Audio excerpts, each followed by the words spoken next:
That's pretty. I think we're going to be good to go here, everyone. Okay, I will now call this meeting to order at 5:04 p.m. and apologies to anyone who's been waiting. We've had some technical difficulties here. And I will turn to Councillor Day for the territorial acknowledgement. In the spirit of reconciliation, we acknowledge with respect the history and living culture of the Anishinaabe, the people of the Three Fires, known as the Ojibwe, Odawa, and Potawatomi Nation, who have inhabited this land since time immemorial. We recognize that these lands are the territories of the Chippewas of Saugeen and the Chippewas of Nawash, collectively known as the Saugeen Ojibwe Nation, the keepers of this land. Georgian Bluffs is located on lands encompassed by treaties 45.5, 67, 72, 82, and 93. We reflect on our role as treaty people and the need to live in respect and peace and show respect for the First Nations who inhabit these lands and waters. As a personal reflection tonight, community is always an important part of life, and even more so in difficult times. Over the last week, I've been incredibly grateful for and humbled by the strength of community as we support a friend and neighbor in the midst of an unexpected and significant health crisis. This experience, combined with the opportunity to read the territorial acknowledgement, caused me to reflect on the impact of residential schools on the Saugeen Ojibwe Nation and other Indigenous groups. According to the Bruce County Museum, 300 children were forcibly removed from their homes to attend these schools. Children were sent great distances across Ontario, Manitoba, Quebec, and into Michigan. Removing children from their homes affected both individual physical and mental health, as well as strength of community. As the Saugeen Ojibwe Nation continues to heal from the intergenerational trauma generated by the school system, it's important that we as staff, council, and community continue to listen, learn, and work toward policy that leads to active and ongoing steps toward reconciliation.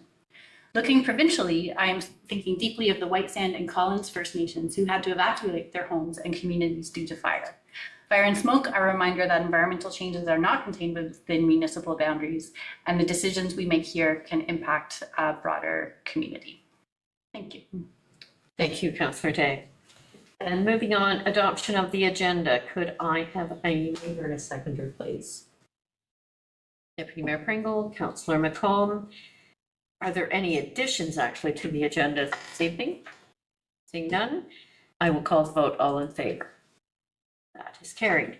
Does any member wish to declare a pecuniary interest? Seeing none, you may declare at any time if one should rise through at the meeting. Minutes of our previous meetings we have from June 17th of 2026. The recommendation is that the minutes contained herein be adopted. Could I have a mover and a seconder, please? Councillor Coburn, Councillor Winters, is there any discussion? Seeing none, I will call the vote. All in favor? That is carried. And for announcements, I will turn to our CAO.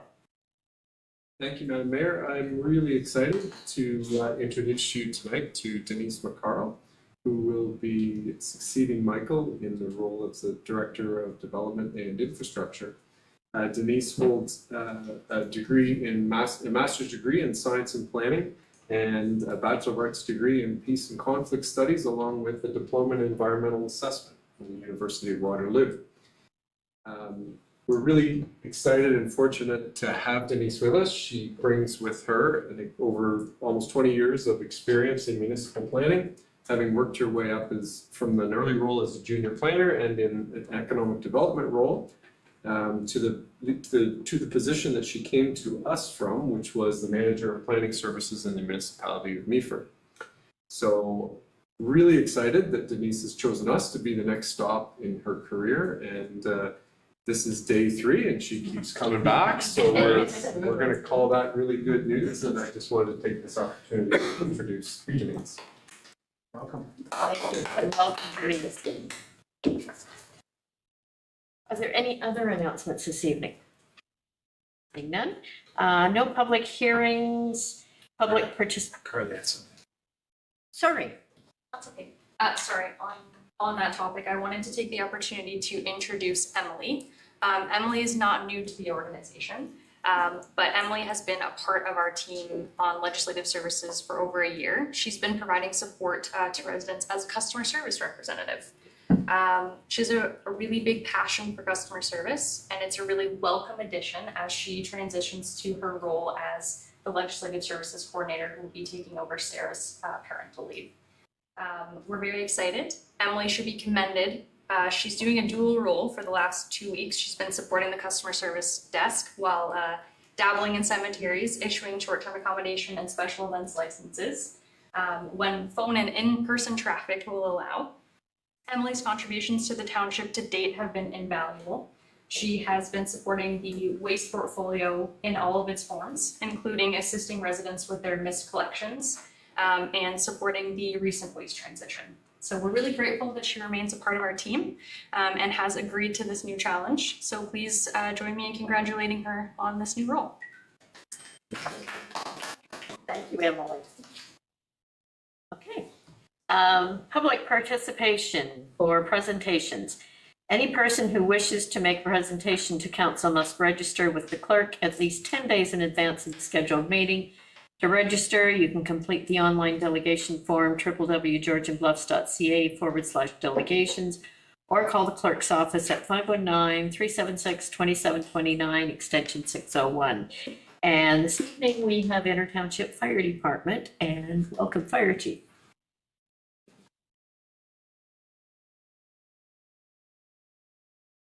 Thank you, Madam Mayor, for the invite, and the rest of the council for the invite.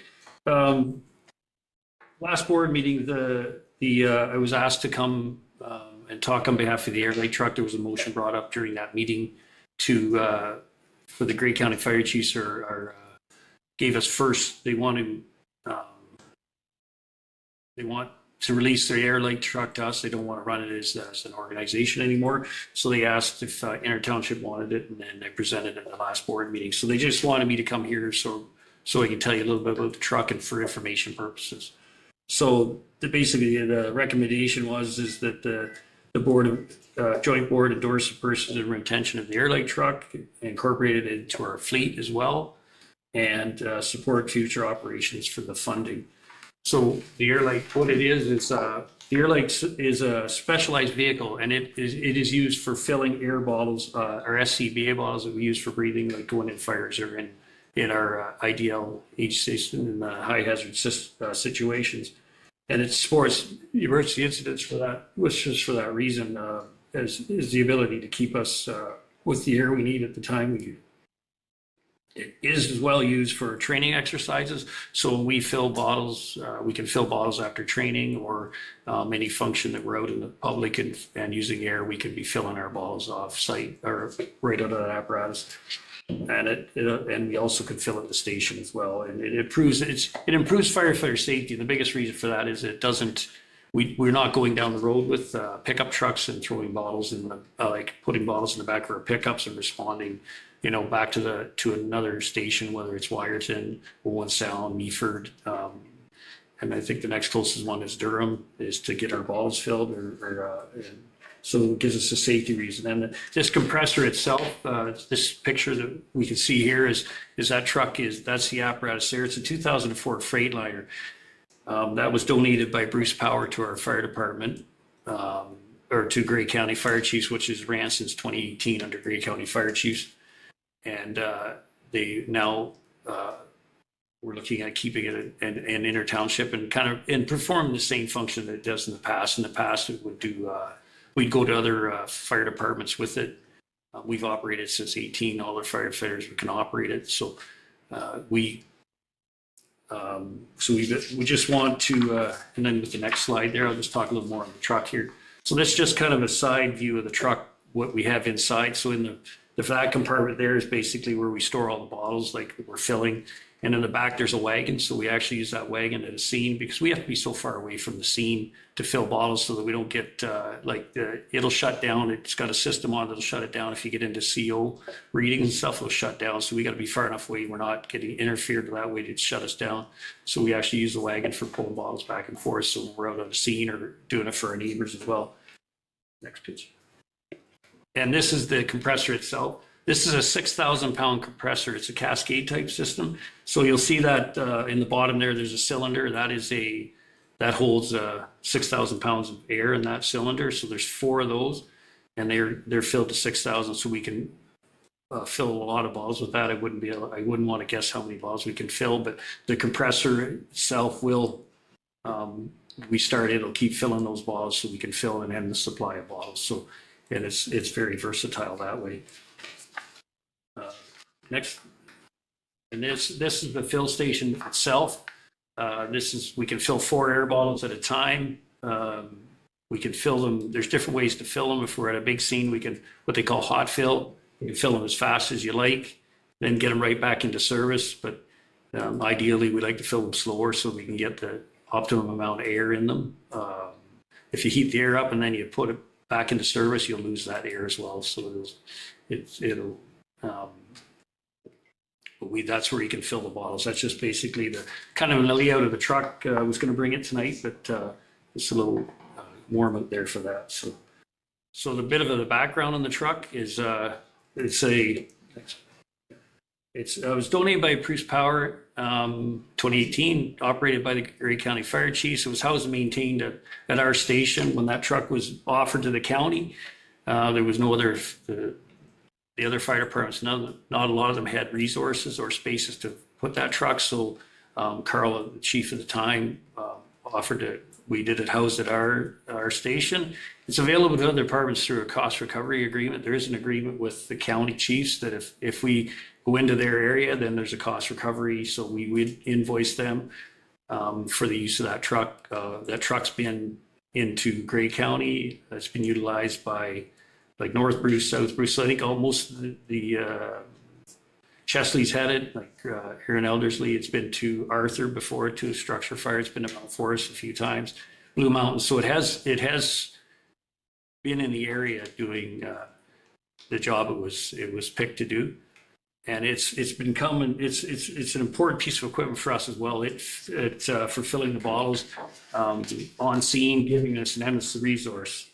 And it makes things safer because we can fill the bottles on scene instead of having like running out of air and having to wait till somebody runs back to another area to fill it and then bring them back. So next slide. Grey County Chiefs are stepping back from operating this unit as well. They wanted to step back. It's been logistically for them.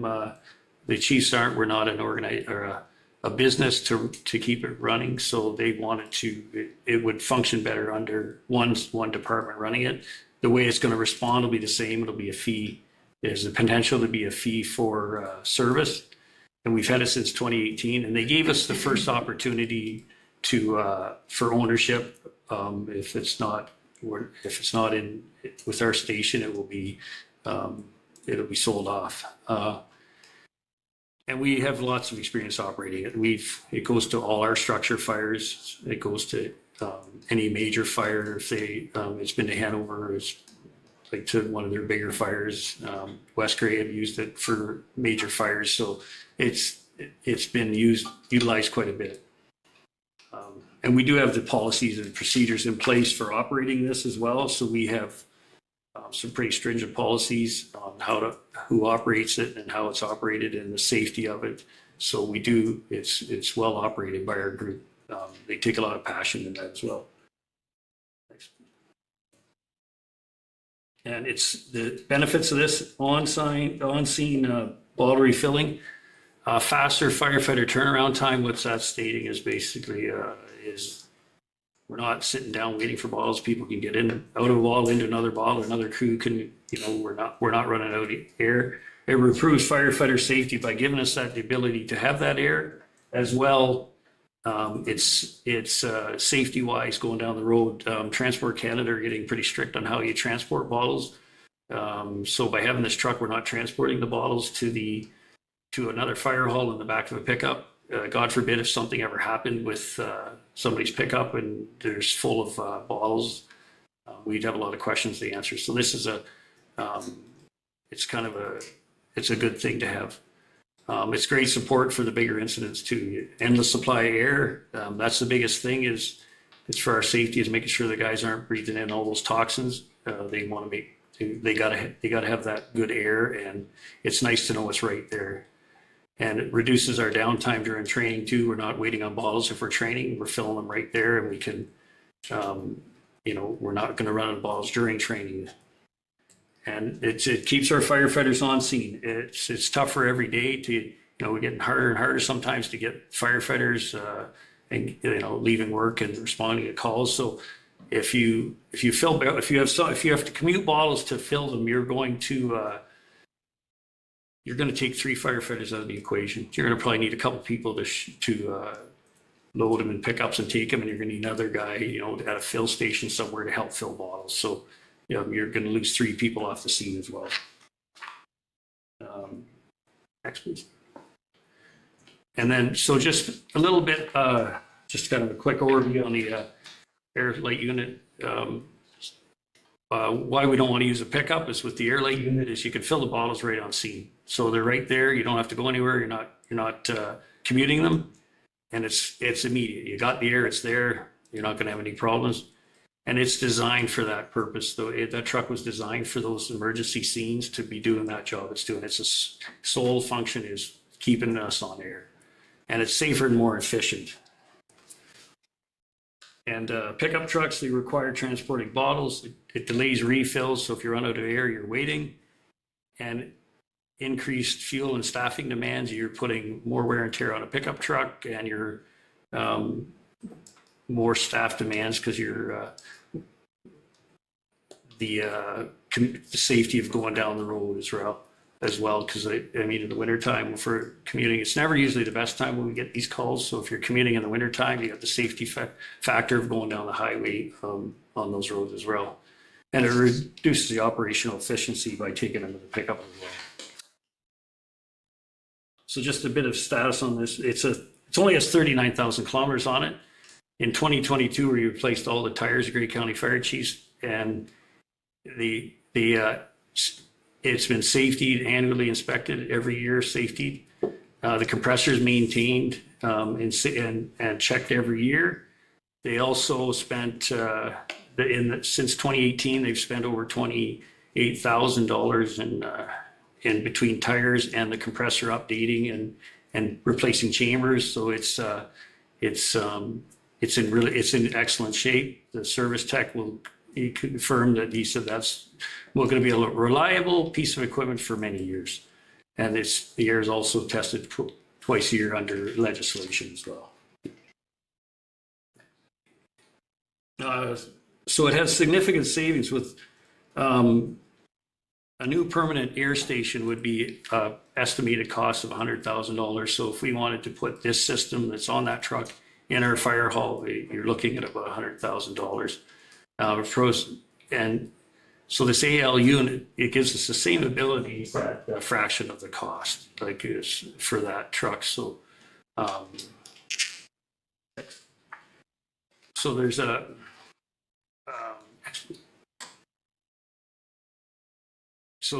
this just kind of a bit of an impact on the financial impact, just some figures for that. So the compressor service and testing annually is $2,500. Operations for fuel maintenance and everything is approximately $9,500. So for the total annual cost of about $12,000 to put it into the fleet.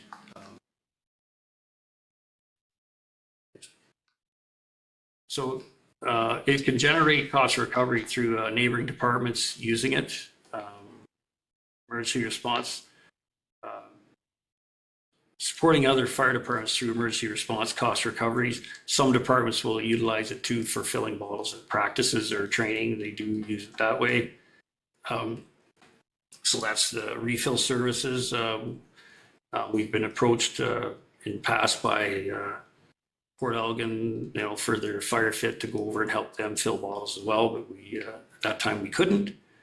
And so doing the trend of the years we've had it, the annual revenue is about $6,200 if you figure out over the years the number of times it's been used. So it works out to about that, and that'll help offset the cost of the air light as well.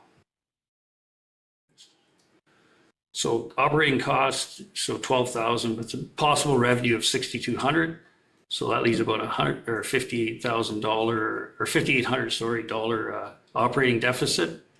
And revenue contributions would be 12.5, and then reserve contributions. So the total budget impact is about 18.3 a year for that truck. Next, please. Okay, so some long-term strategies for this truck as well is the vehicle reaches end of life, the compressor can be installed in a new truck. It can be installed permanently at the fire station, or it could be mounted on a trailer. So this would ensure that, this will make sure that we have this for the future as well. So there's some options there of how we can utilize this piece of equipment moving forward. And it also helps, it protects life and property, improves firefighter safety. It supports emergency response because we can fill right on scene. It's making everything safe, and it's maintained, and it's maintained. It's a reliable piece of equipment. It's not used a lot, but when it is used, it's a very valuable piece of equipment. It keeps our balls filled and makes things safer for our guys. And we do support other neighboring departments. We've here in county knows about it. The counties around us know about this piece of equipment, and all have advised if you get into something that's going to be like a bigger, long duration call, that they will reach out for that support. So we have the ability to go and help our neighbors, and it's a benefit to a lot of people in the future as well. And just a quick overview is fire. Again, I can't talk enough about firefighter safety, supporting emergency responses, and it reduces, it also reduces our reliance on going to, like, having to commute the bottles to other areas, other departments to fill the bottles. And this is going to help with the costing, is to buy that unit, like I was talking earlier, is $100,000. And this unit here, there's a little cost with it.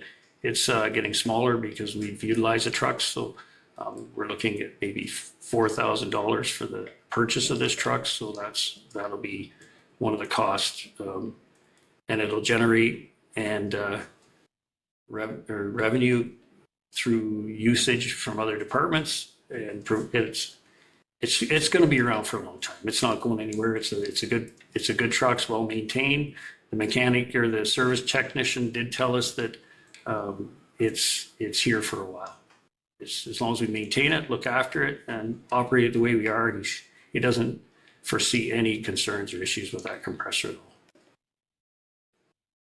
Thank you, Chief. And I will look to council. Are there any questions? Councillor Shoulders? Yeah, this was a great report. Thanks for coming and speaking to us, Jeff. I am very much in support of this recommendation. This one is absolutely a no-brainer for me. You said it yourself, firefighter safety is a priority, and as it should be. This unit allows your crews to refill the bottles on scene and makes it easy for you guys to do your job.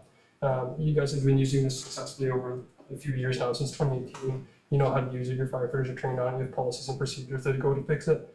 I think that this is a very practical step in supporting our firefighters and our residents that they serve, so I would happily move this. I'm very much in support of this. Thank you. Councillor Colbert? So I'm assuming it's a board decision, right? It's the joint board that will decide, but I'm curious, if this was a unit that serviced the wider region, are there other fire departments that are looking to take this over or would be interested? No, the Grey County Fire Chief said the other departments said they don't have the space basically and they gave us, since we've been operating, they felt obligated almost to give us the first chance at doing this, and I don't think any of the departments none of them have expressed interest in it. It would be nice to see more balanced expense and revenue overall. It would be nice to see that maybe more charges to others who are using it, so that we're not, our board, our Meaford and Jordan Bluffs are not footing that bill every year over year. Are there other ways that we can look at more balanced revenue over expenses? Or is this about the limit that we can go? Yeah, we could do a cost recovery. My thoughts are there's a possibility of like almost like a membership sort of thing to it, but that could be offered to the chiefs and the neighbors to see if that's something they would entertain. I think it's The a Grey valuable County Fire service. Chiefs, we've done that. We all had to contribute so much a year for this. So it was more equalized. What I'm saying is, it sounds like it's a valuable unit, it's important, but I don't think it should necessarily just be on the backs of the residents of Meaford and Georgian Bluff. So if everyone is using it, we're already storing it, that's got to count for something. Yep. So it would be nice to see more of the cost offset. So the way it works now is we use that truck under the Grey County Fire Chiefs. We don't pay for the usage. Inter Township can use it for all our calls. We weren't getting invoiced for it. We weren't invoicing ourselves for this truck. So that was kind of the offset. Everybody else was paying, but we weren't. But we had it at our disposal, so Yeah. that's that's kind of the balance, zero sum, yeah. Councillor Wooders. Thank you. I a couple of points, and my first one was procedurally. This is the presentation, and can we debate this? Should this have been a report?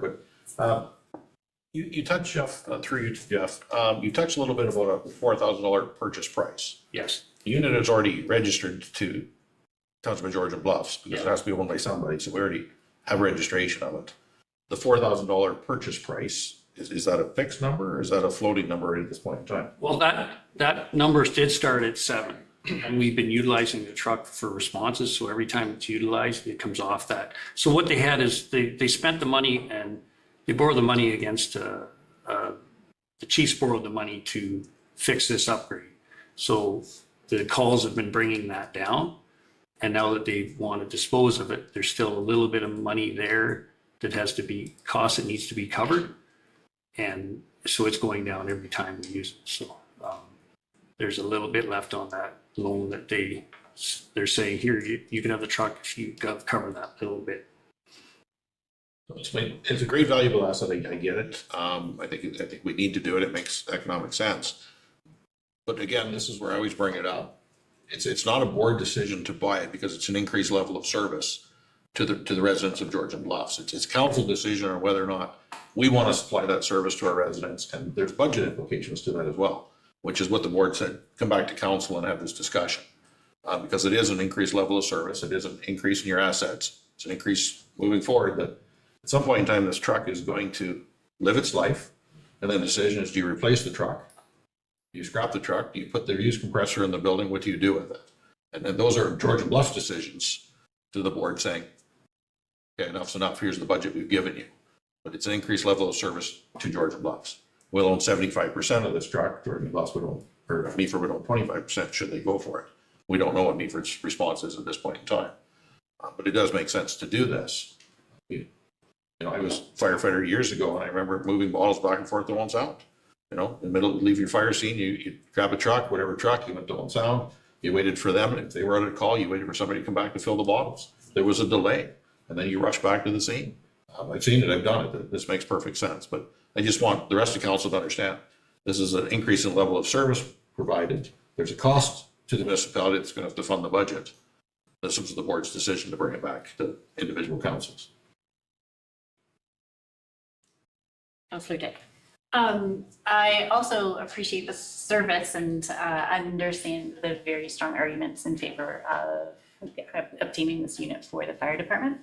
I'm just curious about the background in terms of why the truck became the property of the Grey County Fire Chiefs in the first place, if that wasn't the Okay. right place for Yeah. it So to be Yeah. administered from. And maybe a little bit more detail about why this change is happening now. Okay, so this truck was offered to Grey County Fire Chiefs by Bruce Power. So this is a Bruce Power truck they were disposing of. So they offered it to Grey County Fire Chiefs. They wanted the whole county to benefit from it. So then we had to find a place for it to go. So back in the day when Carl was here, we offered to house the truck. None of the other departments stepped up. I think it was a space issue. Where are we going to keep it? Because everybody's fire halls are full. So they didn't utilize that truck. And the reason they want to get out of it now is because it's the Grey County Fire Chiefs aren't like the business of renting or leasing and managing this sort of thing. And they were finding it difficult because I would do the invoicing and through the treasurer of the Chiefs Association, and he has to send everything out. So there's always you're always going through a middle person, so they found it very tough that way, plus the big expense to upgrade the compressor. That kind of, they were thinking that, you know, how much more we're going to spend in it and stuff like that. So they stepped out of it, that they wanted to step back, and they offered it to us because they don't want it to leave the county is the biggest thing, right? And it's easier for us to manage it. It's already in our name. The truck's in Jordan Bus name. That was part of the MOU, as well as the insurance for that is paid by Grey County. So at this time, the insurance is paid by Grey County for that. Thank Yeah, does that answer your question? Mostly, is the insurance part of the budget that was presented as well? Okay. Deputy Mayor. Yeah, thanks, Mario. Yeah, thanks, Jeff. Great report. The value's in the compressor. That's, you know, that's the asset we're really gonna look at. The truck's gonna have its end of life. You could almost say it's probably getting closer sooner than later. At the end of the day, I only know it's 39,000 kilometers is really nothing. It's the age and the upkeep and technology today too. And to me, in my mind, I guess I'm thinking the sooner you go into a trailer scenario, you're cutting back and, you know, you're not having to run a motor in a vehicle and tires and stuff like that too. So there's things to weigh out there. To me, the asset is obviously the compressor, and whether it be in mobile or stationary. I think that's what we're really got to look at. And if there's ways we can look at what it's going to cost us down the road, is, you know, do you go to a trailer? Do you make it stationary? Well, that's something we have to look at. But to me, it's all about their compressor. They could have used her last night at that 2200 hog barn fire down south, I'm sure. Yep. Yeah, there's, we've been approached by Simcoe County as well, Clearview and those departments have showed interest in it too. Collingwood really would have liked it for the tire fire, but they didn't realize we had it. So, Thank you. This Okay. will be the last one. You go right ahead. So I want to, actually, the way that I read it was exactly the way that Councillor Winters did. So you know, to be honest, I initially looked at numbers. I understand the argument for it. I think though that it could have been expressed differently. I think that if you had accounted for the cost of not doing it, I think that you'd make a far stronger argument. Because the way I do the math is, if we're paying people to dangerously drive back and forth with bottles and trucks and actually delay firefighting itself, my guess is that it's somewhere in the neighborhood of about $5,000 or so a month that we are behind having owned that asset. So in other words, it's a community service that, you know, you feel kind of morally obliged to continue. But at the same time, I actually don't think it's as financially damaging as it kind of looks on paper. So I say I would have probably laid it out a little bit differently, because I think there's an argument for the cost of not doing it, the cost of filling the bottles, the cost of paying people overtime to drive back and forth with the bottles, et cetera. And then to the deputy mayor's point, I think the real value of this asset is its mobility.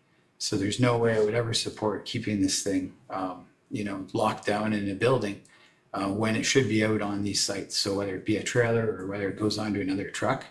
But I got to say, I am concerned at the age of the truck. You estimate the asset to go 30 years, and that'd be really good. Hopefully it makes it better than our snow plows. It's only 39,000 kilometers on it. I mean, it doesn't go very far, and new rubber and so on. So like, it's believable. I'm not against that at all. I just think that it's got to be mobile at all times. There will be a cost that comes up. It'll be sooner than later. Asking for 12.5 put away is probably the right number. It doesn't sound too far off. And even after that investment and planning for the future, like I said, if we still consider the cost of not doing it, I still think that it's really not that huge. So I think it's actually financially sound. It'll be under 10K a month is my guess. I'd love to see better numbers than just guessing, but I don't think it will be as bad as it looks on paper. So anyway. Thank you, everyone. So procedurally, I'm looking to the clerk. This is a presentation, but I think out of this, we need a recommendation back to the Intertownship Fire Department Board of Management as to what Georgian Bluffs wants to proposed going forward. Am I correct? Thank you, Madam Mayor. So typically, decisions of the board come forward for ratification. So we're sort of doing this in a backwards way, but not necessarily in a bad way. I would think it would be entirely appropriate for council to endorse the retaining the airline service unit. And at the next Board of Management meeting, they'll consider it, and then that will come back to council for ratification. So not that anything is necessarily required, but I don't think it would be a bad idea for council to put their support in the form of a motion if you felt appropriate at this time. I will turn to Councillor Schuldice will make that motion. I second your that. Deputy Mayor Pringle. And if there's no further discussion, I will call the question. All in favor? That is carried. Thank you. Thank Thank you. Thanks for your support. Thank you. And we have no delegations on agenda items, no public inquiries. We're moving on to consent agenda then. Does any member wish to pull items from the consent agenda? Councillor Day. 9.1.1. That was the same. Okay. Anything else? I will pull 9.1.7. Okay. So the recommendation is that Georgian Bluffs, Council of the Township of Georgian Bluffs adopt the consent agenda for information as circulated, less items 9.1.1 and 9.1.7, that all actions contained herein be approved. Could I have a mover and a seconder, please? Councillor Coburn, Councillor Day. There's no further discussion. I'll call the vote. All in favor? That is carried. And I will turn to Councillor Day for 9.1.1. Thank you. This is about the Owen Sound and North Grey Union Public Library Agreement, which covers the period from 2022 to 2031. And there is a 5-year review scheduled for Thursday, September 10th at 7:00 p.m. in the library itself. And there is a request to respond regarding who will attend that meeting. So I just wanted to make sure everyone had a chance to accept or not accept the invitation to the meeting, and request that staff forward that information on. Okay, I would suggest then anyone interested in attending, maybe express that interest to the clerk tonight so that we can give direction as to who would go. And I had planned on being there, so. As the committee board member, I planned on attending as well, but also open the invitation to anyone who is curious about the library. And anyone else? Councillor Coburn? Okay. So do we need a motion to that effect, listing, okay, the three of us? So I will look for a motion to request that Councillor Day, Councillor Coburn, and myself as the mayor would attend that meeting. And I forget the exact date, but it's in there. I will make that motion. Okay, and seconder, Councillor Coburn. There's no further discussion. I will call the vote. All in favor? That is carried. And Councillor Schuldice on 9.1.7. Yeah, so I'd like to speak to the Ogun Proclamation and Lighting Request for October 2027. I'll just briefly kind of summarize this. The Ontario Disability Employment Network is asking us to recognize October 2026 as the National Disability Employment Awareness Month, and to participate in Light It Up for NDAM campaign by illuminating the township-owned building or landmark in purple and blue on October 15th. It's my understanding that we've done this in the past, in previous years, or 2 years ago anyways, but lots of other local businesses support this as well. I know all the rural sites in Right Shores, like Southampton, Lineshead, Markfield, Meaford, were all lit up. And I think that's media as well, and they supported this campaign. I think this is just a simple way for us to show some support for people with disabilities. I'd be in support of participating again in this year, and I'd happily make a motion to adopt. Okay, thank you. And so we have a motion on the floor. Could I have a seconder, please? Councillor Coburn. And any further discussion on that motion? Seeing none, all in favor? That is carried.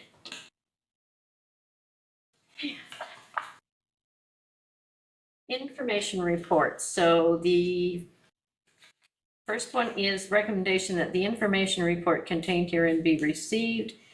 And this is, sorry, I have to get the right spot to say which one it is. 2027 budget timeline, and I will ask for a mover and a seconder on this one first. Sorry, I'm a little confused. Deputy Mayor Pringle, Councillor Winters, and I will turn to our Samantha Buchanan. Thank you, and through you. So this report, recognizing that we are entering into an election year, it has been good practice of previous municipalities' recommendation for those who have had strong mayor powers. They recommended to have a high-level mayoral direction, having it be the same levels and types of services as you had to ensure that staff have something to work on to prepare your 2027 budget so that you don't have a brand new term of council and are trying to teach them everything they maybe need to know, plus getting some direction in what a budget might be. A delay in the budget can delay the projects and you can reduce some preferred pricing. So we are trying to have that very generic high-level mayoral direction that we have received so far. This report is communicating the outcome of that direction and what our current sitting mayor was looking for. Staff recognize that if the mayor does change in the election, this mayoral direction can be rescinded and started over again, but this does provide a basis on the same levels and types of service that council has previously endorsed to maintain going forward, and staff can prepare some preliminary work on the budget. We also have in here a brief earmarking timeline where we're trying to ensure and try to communicate to potential candidates that there may be an additional day that they are required to come and have a meeting in December. A date had not been set. That would be at the new council's recommendation. The same with a date in January to try and have the budget done in a timely manner. We also have a high-level survey that we are going to be posting to try and gain some feedback on the services that the township provides. Looking for public's input, it will be a voluntary survey. So the results of those are not as finite as when it is a mandatory or a representational survey, but it is trying to gain an understanding of what the public perceives as our current services, as well as asking if there are recommendations or ideas on new services for the township to explore. If there are any questions, happy to take them. Any questions? Councillor Colburn? Thank you, and through you to Samantha, the survey, is there time for that, something about the survey to go out in an upcoming newsletter so that folks can be looking for it online? Thank you, and through you, it is going to be included on our newsletter that will be going out with our final tax bills later this month. There will be a comment on that newsletter saying the survey is available. So everyone who receives a tax bill will receive that newsletter. Thank you. Councillor Colburn? Along the same lines, what sort of mediums are we using, to give out the survey? Like I've heard, like on the garbage, for example, that I don't know anybody who is surveyed. So how are we trying to get that out to people, and how are we sure to make it equitable? Thank you, and through you. So to let the public know that we have a survey available, we typically will do a news release as well as have it in our newsletter that goes out with our tax bills. And those who also receive their tax bills by email do get a copy of the newsletter as well.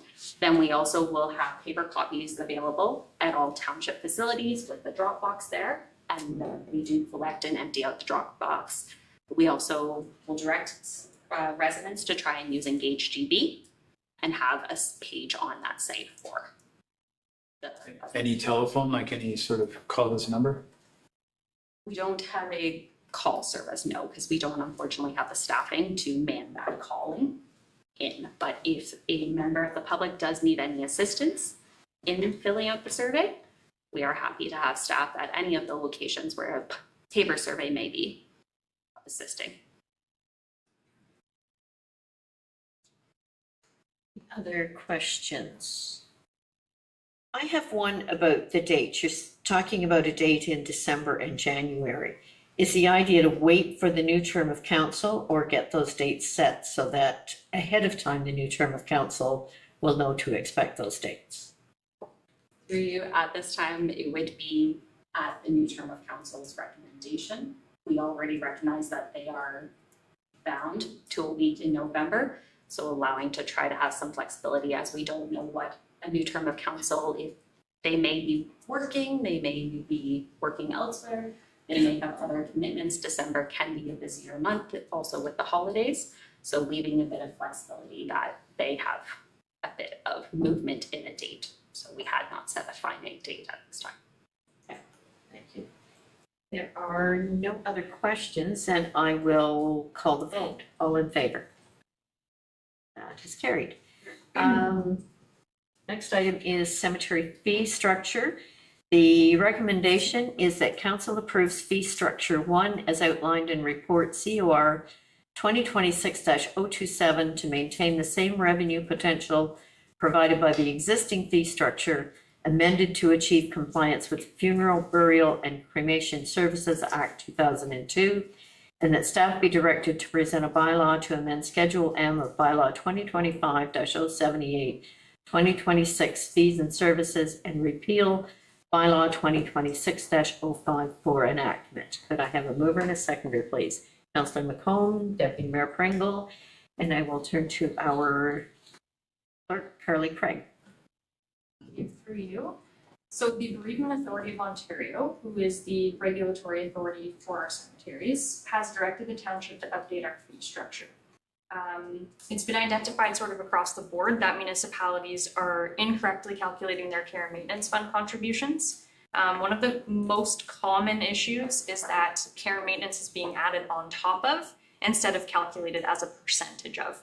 We are one of those municipalities that is adding the care and maintenance on top. So we do need to adjust our fee structure to be compliant. This has existed since we've been operating the cemeteries, and we have reported every single year, but they're really cracking down on those under contributions. It does have long-term impacts, and I understand why the Bereavement Authority of Ontario is pushing back. It's just to make sure that we are setting aside the proper amount of money for the long-term care of our cemeteries. So with that being said, I took it away and bounced it off our treasurer to make sure my math was right. She says that my math is pretty good, but I like to be confident. So I do have 2 options for council to consider. They both achieve compliance. However, one of the options would mean that the township is making a little less sales revenue. So option 1 does see a modest increase to our pricing, but it would maintain the current levels of revenue opportunity that we have now. Whereas option 2 would maintain our existing prices, and it would just mean that we are potentially making a little bit less money per sale. So within that, it's about $51 to $208 that we would lose on a sale, depending on what the product is. We are recommending option 1. We do have relatively low prices. So from the work that we had done at the end of last year to sort of increase our prices a little bit, we at that point were still, relatively low on the market. This isn't something that I dove into fairly significantly when writing this report, because we do have and we'll be considering tonight awarding the master plan for cemeteries, which will give more of a market analysis for that type of thing. We're just looking to get the direction from council whether or not you'd like to see us, generate the same amount of revenue, or you're okay with generating a little bit less to keep the prices the same. So it just does contemplate those 2 options, and any other pricing adjustments would be contemplated within your master plan. So simply, the changes that are being proposed are to achieve legislative compliance. There are 2 ways we could go. And honestly, if we're changing this, it's actually kind of to our benefit, because the way that we calculate care and maintenance is quite complicated. And the way that they're recommending we calculate would see us taking a percentage of total sales at the end of the year and making one contribution, as opposed to trying to set aside 40% with each and every transaction. So I do think that this is it's a positive thing, and will certainly streamline the way that we do things moving forward. So those 2 options are presented for council's thoughts. I'm happy to answer any questions you have. Thank you. And any questions from council? Deputy Mayor. Huge, Margaret. Not really any questions, just thanks, Carly, for the hard work on this report here too, and I definitely support option 1. Councillor Day. I support option 1 as well. I think that creating problems for future generations is not beneficial in the long run. So while nobody likes to see fees go up, it is important at times to do so. Councillor Schulze? I'll keep it simple. Great report, Carly, thank you. I support option 1. Thanks. And just rereading the motion, does it actually say option 1 in that motion? It does. It should. Okay.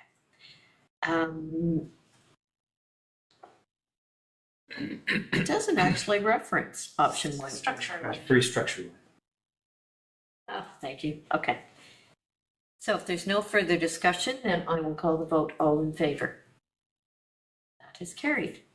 And moving on to the Cemetery Master Plan RFP results, the recommendation is that the RFP be awarded to E. Lees and Associates Consulting Limited at a total project cost of $100,000, including HST and contingency, and that the project be funded from the Cemetery's Sustainability Reserve. Could I have a mover and a seconder, please?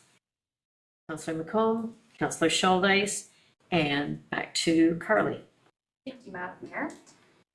So this one has been sort of going on for just over a year. We had a very engaged group come forward who are very excited about the prospect of green burials at Mount Pleasant Cemetery.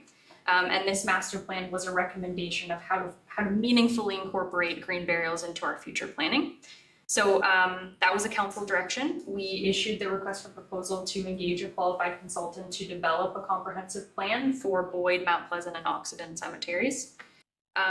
This project will optimize cemetery land use. It will involve a review of fees, care fund contributions, plan for interment options, and will contemplate the introduction of green burials specifically at Mount Pleasant Cemetery. We did receive 2 compliant proposals. They were evaluated based on technical merit, and E.L. Lees and Associates Consulting Ltd. achieved the highest overall score of 82.06%. They demonstrated very meaningful experience, a very good understanding of the project, and they did have some experience with green/natural burial planning. So despite not being the lowest cost submission, their technical score was significantly higher than the second proponent. So it is recommended that we award to ELEs for $100,000, including HST and a bit of a contingency. That is still $30,000 below the original project estimate when I brought that to council, just because some of the pricing was all over the place from surrounding municipalities who were contemplating the same thing. So it is proposed that we fund that also through the cemetery's sustainability reserve. I know that there was some discussion about whether it would be funded through the Climate Action Reserve. We think that there's opportunity when the green burial site is developed for that to be a potential funding source. But we think at this time, given the general nature and the benefit and applicability of the master plan itself, that it should be funded through the sustainability reserve for cemeteries. We anticipate that most of the work on the project, aside from onboarding, will begin in 2027 in the wake of the election. And there were some staffing contemplations in some of the earlier reports on this topic. I think this is a meaningful project to do. It will guide us long-term with respect to cemetery sustainability. We can enhance our service delivery, align our strategic priorities, and you know, we have a climate action plan, and I think there's a lot of opportunity for us to look at our environmental stewardship and also the practices that we currently put in place and how more climate conscious those could be as well. Happy to answer any questions. Thank you. Any questions from council? Councillor McCall. Thanks, Carly. I was wondering about the reserve. So it's a chunk of change. It's almost going to eat half of the reserve. So I was kind of wondering how money gets into the reserve to replace that. and what generally gets, taken out of there, like what does it normally get spent on? And then does eating half of it leave us to any sort of exposure? I will attempt to answer this and Sam can jump in. Sam has her hand up, so maybe you want to defer to her. You don't want to. If you want to start, by all means. Thank you, and through you. So the township's reserve policy does state that any user fee or tax levy cemetery surpluses are contributed to or funded from the cemetery sustainability reserve. There is a report later today where we are looking at our 2025 transfers, and that you will see that there is not a cemeteries transfer. That is due to other extenuating circumstances that we can discuss at the time of that report. But staff do know that we need to review the reserve policy. We're just trying to get a bit of more of a year underneath our belts in that it is the intention and plan that 2027 fees are structured and maintained so that there is that budgeted, anticipated, and knowing contribution going into that reserve each and every year. So part B of that is there any exposure in the meantime? So is there some sort of expense then that, cemetery-wise expense that could come up in the meantime to bite us when we don't have as much money in that reserve? Thank you for you. To my knowledge, there isn't anything that's coming up. We will be requesting the installation of another columbarium at Mount Pleasant because they fill up really fast. But there's an additional funding resource that we can use. For example, there's the care and maintenance fund, so you can use that for expansion of cemeteries, and that includes the installation of units. There's a payback plan, but the benefit of that columbarium unit is that it does sell so fast. So our payback plan would be reasonable. So that is the only expenditure that I know for certain is coming up. Of course, there are unexpected things, but I think anything unexpected, we probably still have sufficient funds in the reserve to tackle. But when it comes to capital, which is the main use of that reserve, that project that's coming up does have another eligible source if we're more comfortable with that. Councillor Winters. Thank you. I think it's a great report, Carly. A couple of questions I have. The paragraph that says project work is anticipated in 2027, subject to addressing current staffing capacity and council approval of a dedicated cemetery resource. We want to award this RFP that was presented for $100,000. We don't really want to start for 6 months, but it's contingent upon council adding additional staff. Again, I'm struggling with that because I don't support the additional staff member. I think there's got to be some way to reallocate existing staff. But I can't imagine a consultant saying, here's my proposal, I'll start in 6 months. To me, it seems like we set ourselves up for additional costs coming over a 2-year period of time when we do fiscal things like this. I think it's a great report. I think it addresses what council wants to do. I'm really hung up on that paragraph there. And if moving forward requires an additional staff member, I'm not in support of this at all at this point in time. I think once the cemetery master plan is presented, and depending on how they present it and what their recommendations are moving forward, I think that's when we would consider looking at some additional staff member if required. But to do an additional staff member to do a master plan, I don't support that at all. Carly. Thank you, Mayor Carlton, for you. So the staff resource is in the context of the introduction of green burials. So we don't have capacity to take on a new service without a new staff person being introduced. The previous staff report did address the number of hours that we spend doing cemetery administration, and it's more than a full-time position currently. So when we look at developing that plan, the capacity isn't here in 2026 because of the election. So we're more than happy to develop the master plan itself, but we can't look at introducing green burials without additional resources. But that would be a recommendation of the report, that the plan of either doing green burials or you're not. And if you implement it, then that is the subject of a council additional. Yes. But the way I read this, it looks like I want additional staff now before I do the plan. And I don't support that the way it's written. Councillor Colbert. So I had exactly the same thoughts when I read it too. It feels like we're putting the cart before the horse. And I think we need to move through the steps accordingly and get the report back from this study before we think about approving any additional staff members, particularly this close to an election year, knowing what additional staff costs us year over year. So I'm very hesitant to want to approve that as well. So I would tend to agree. I'm in favor of approving getting this master plan done. And I think any staffing then recommendations come out of that plan, not as part of awarding the contract. Councillor Day.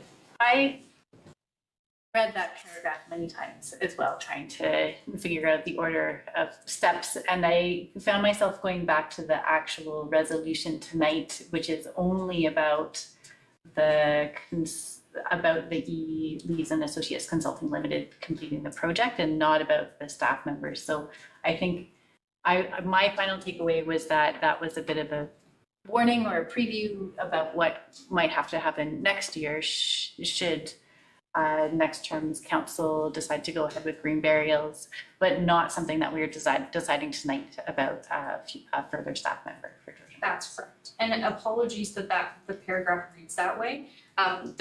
The former report does spell it out in the context that I explained, so I do apologize. But I did want to include that in there so council is aware that, you know, there's a very engaged community group behind this project, and I have been meaning to make it exceptionally clear that without, you know, the adequate resourcing, we can't necessarily make green burials happen. But it is separate from the master plan itself. And just to clarify or reinforce or fully explain, what are the benefits beyond exploring green burials of doing this cemeteries research and plan? Thank you, Mayor Carlton, through you. So we haven't done a plan like this in the past for cemeteries at all. So there are opportunities to operate cemeteries well. We don't do that in Georgian Bluffs. We are in survival mode.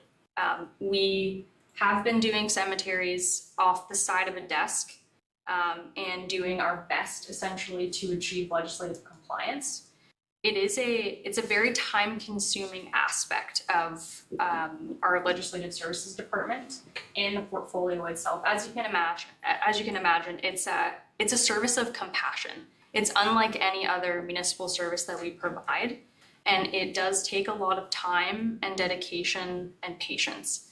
And as you can imagine, I'm running from meeting to meeting, and it can often be difficult for us to sit down and provide that service. So if we are doing the service of cemeteries justice, we need to be looking at, long-term, how we're reducing the tax burden on our residents, because we offer our cemetery services to outside residents as well. So it's not exclusive to the township. So we do have opportunities to generate revenue. We should be generating revenue to offset those costs. We should be looking at the opportunities to generate revenue, such as expanding to green burials, expanding our columbaria products, and looking for opportunities on the site to build, more, to dedicate more plots, to, expand certain areas to offer different services. We, through the course of doing our cemeteries software, identified some pretty significant mapping challenges, and this just goes to show how poorly administration has been done in the past. That gets expensive. So there's a lot of legal risk when we don't do cemeteries properly. Now, we've been doing our best, and I have been dedicating a lot of hours that I'm not paid for to getting our cemeteries to a good state. And as you can probably tell, I'm very passionate about the cemeteries portfolio.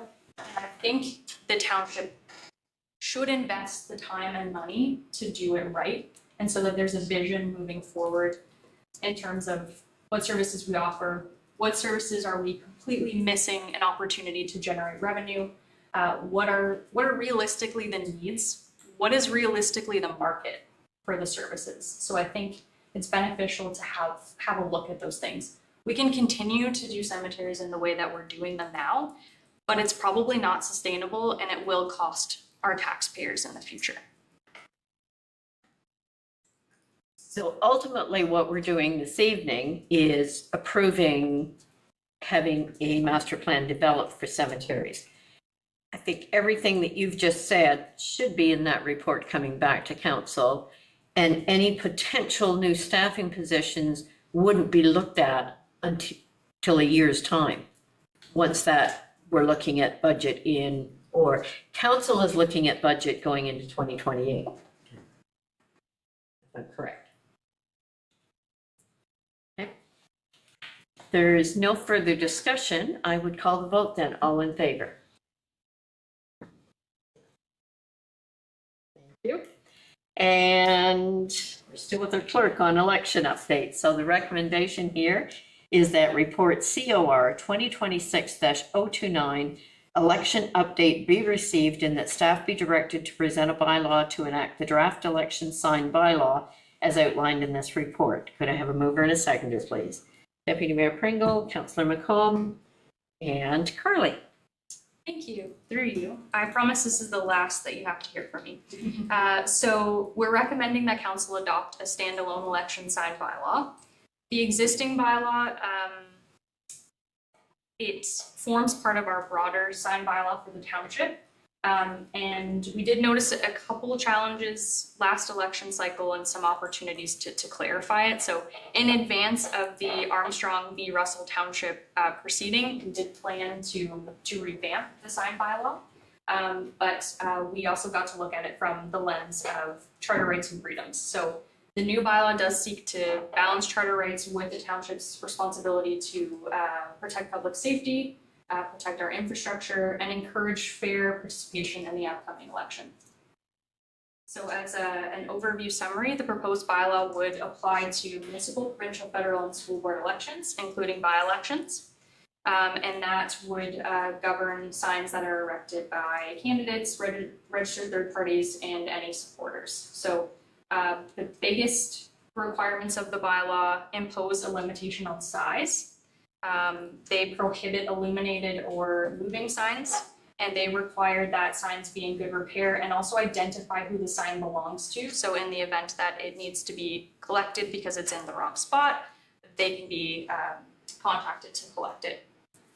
We have also placed restrictions on any location that would prohibit a line of sight when it comes to traffic or obstruct pedestrian accessibility. And that includes things like not placing in front of a fire hydrant. So in the event of a fire, that is not obstructed. It also modernizes the timelines a little bit. There's a very generous election sign time in our existing bylaw. This new bylaw would propose that signs are not put up until following nomination day. So as soon as a candidate is certified, they can then put a sign out. So that's sort of a common sense approach, but maximizes the amount of time that somebody who's campaigning can have a sign out. We are imposing that all election signs be removed within 24 hours following election day. And that third-party advertisers need to register before they can start putting signs up throughout the township. When it comes to private property, a lot of those rules remain unchanged, but it does clarify a little bit where they can be placed on public property and include some setbacks and a little bit of guidelines for how far back from intersections, crossing roadways, etc. So election signs would continue to be prohibited at voting locations as with the existing bylaw. For the purposes of the 2026 election, this would be the Shallow Lake Community Center, the Kemble Community Center, and the Township Administration Building that will be used as election centers. Enforcement of this bylaw would be complaint-driven, as with our other bylaws, although we retain the authority to proactively enforce any signs that are an immediate safety threat. Consistent with the court findings in RV Russell Township, we have eliminated fees for the removal of storage of election signs. That's because it was ruled unjust enrichment. So we're not collecting any fees, but we're saying reasonably, hey, we've picked up your sign, come get it within 5 days, or we're putting it in the dumpster kind of thing. So I thought that was a little bit more reasonable. A lot of surrounding municipalities have the same provision.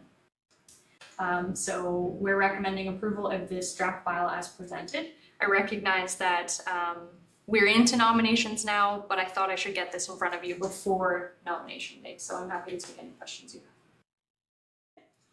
Thank you. Any questions from anyone? Okay, seeing none, I will call the question. All in favor? That is carried. Okay. Next item is the award of the EV or plug-in hybrid. The recommendation is that council award RFT 2026-09 to Queenston Chevrolet Buick GMC for the purchase of two 2026/2027 Chevrolet Blazer EV LTs at $68,595 for each SUV for a total price of $137,190 excluding HST, and that council directs staff to utilize an upset limit of $20,000 from the Climate Change Reserve to purchase two Level 2 EV chargers, winter tires and rims for both vehicles, and standard operating costs for the remainder of the 2026 fiscal year. Could I have a mover and a seconder, please? Councillor McComb, Councillor Coburn. And I will turn to our Manager of Operations, Jerry Hahn. Thank you, and through you, Madam Mayor, and the rest of the council. Approved in the 2026 budget, there was a budget to replace two corporate fleet vehicles with electric or hybrid vehicles. One of the vehicles being replaced was our acronym anyways, V248, which was a 2015 Hyundai Tucson, and the other was a 2015 Chevy Silverado, both of which had broken down completely and were deemed were not deemed financially reasonable to be repaired. Staff had tendered for the two EV vehicles, and we received 4 submissions, 2 of them being deemed compliant with the specifications and the Buy Ontario Act. Unfortunately, no submissions were received from any local dealers, despite us contacting them all directly. The lowest compliant bid was submitted by Queenston Chevrolet Buick near Hamilton for $68,595 each, which is just below the budget of $70,000 for each. Staff have reviewed the submissions, and we see no reason not to award the Queenston Chevrolet Buick. The second portion of the recommendation is the request to utilize the Climate Change Reserve to fund the purchase of the chargers as well as winter tires.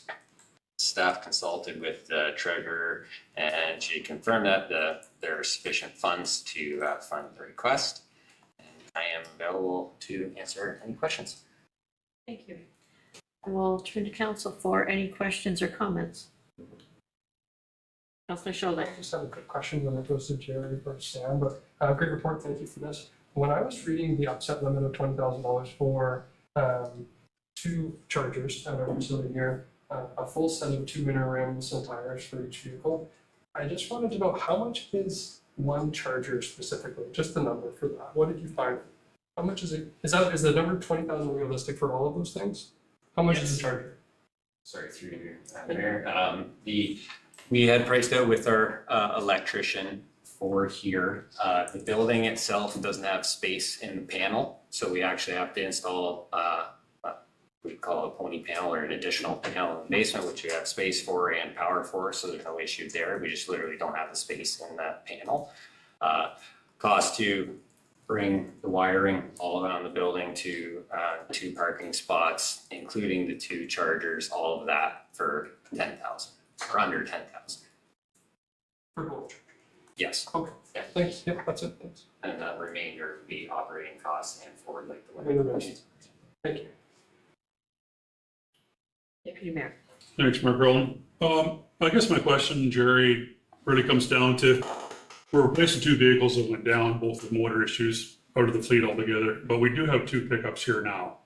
So that'll put us up to 4 vehicles again here at the municipality, at the office. Actually 3 here, because one of them was going to operations at one of our shops. So that was my question was, do we need 4? And you've answered the one, because one's gonna go back to operations.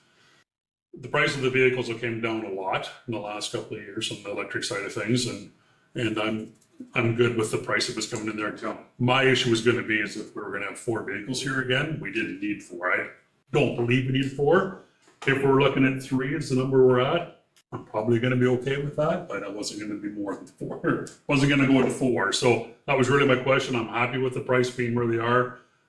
Obviously we gotta get our foot wet somewhere along the line with electric vehicles, so this would be an opportunity to do that.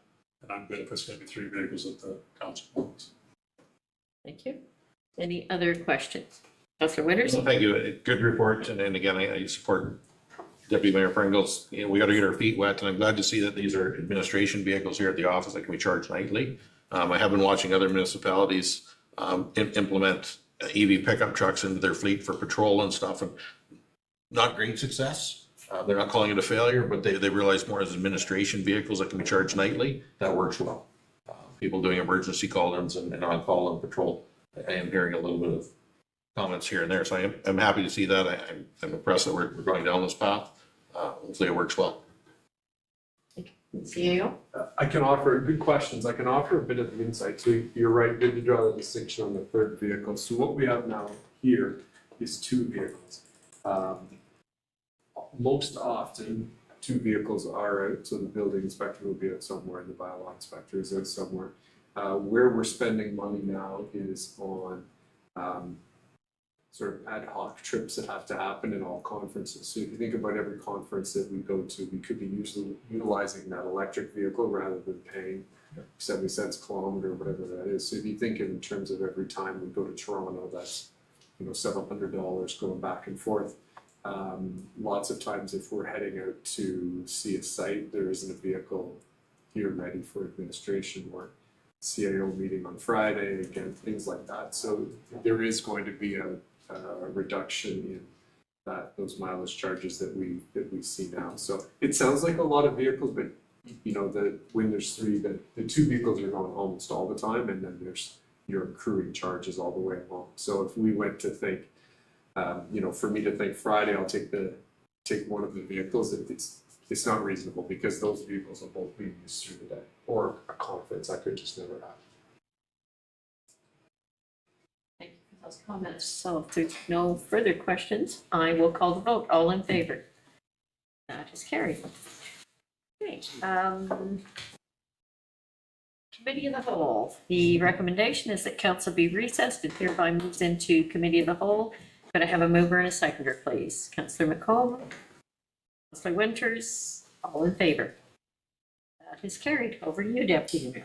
Thanks, Mayor Crowton. So for Committee of the Whole tonight, we are at 12.1, reports to consider 12.1.1 CES 2026-005 Energy Audit Recommendation.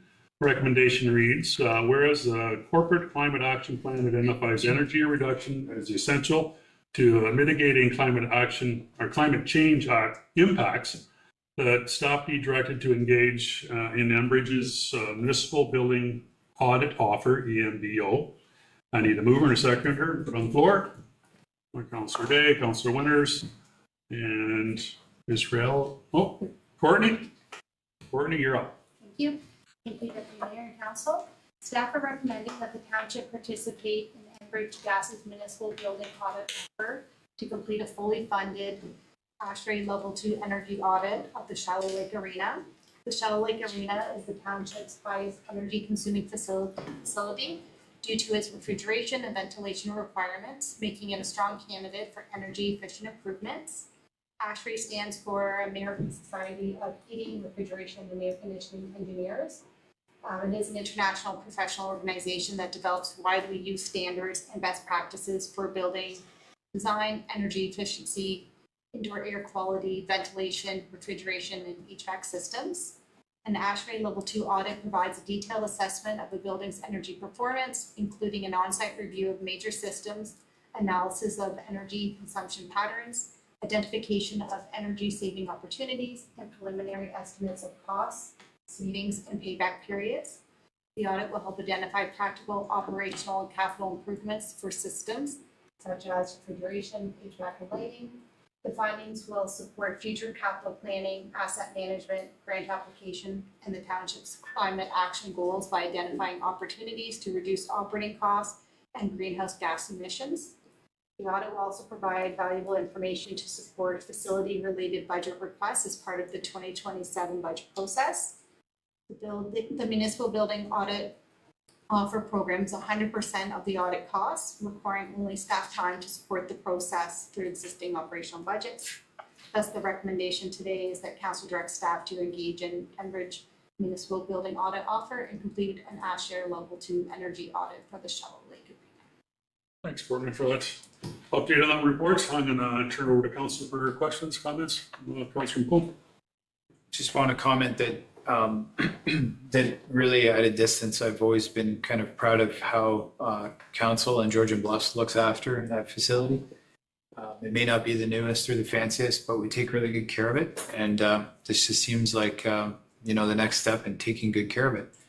Hopefully it has a long life and we find ways to make it more efficient along the way. So seems sensible to me. For comments, any further comments?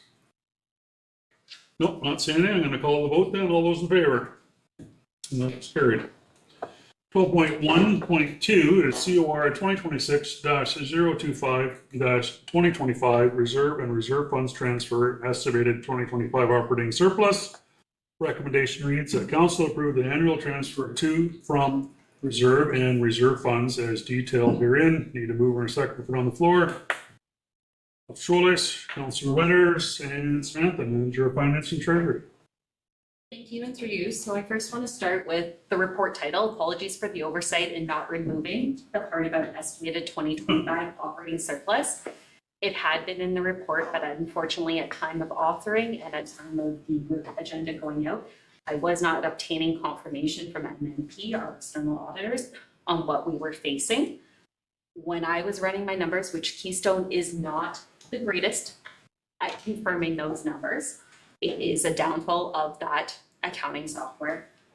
If I was to complete and propose to council all of the proposed reserve transfers that are pursuant to our reserve policy, it would take us from a slight surplus to a deficit, which in essence would then just be taking from one reserve to pay to another.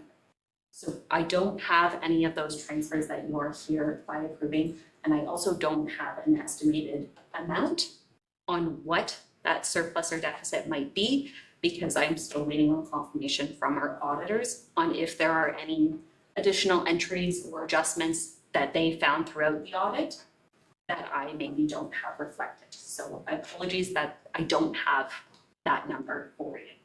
We are potentially playing close to that line of going from an operating surplus to an operating deficit, and I didn't want to have misinformation presented here. So when we are looking at the reserve and reserve fund transfers, what we do have included on the report are the capital transfers and your budgeted operating transfers.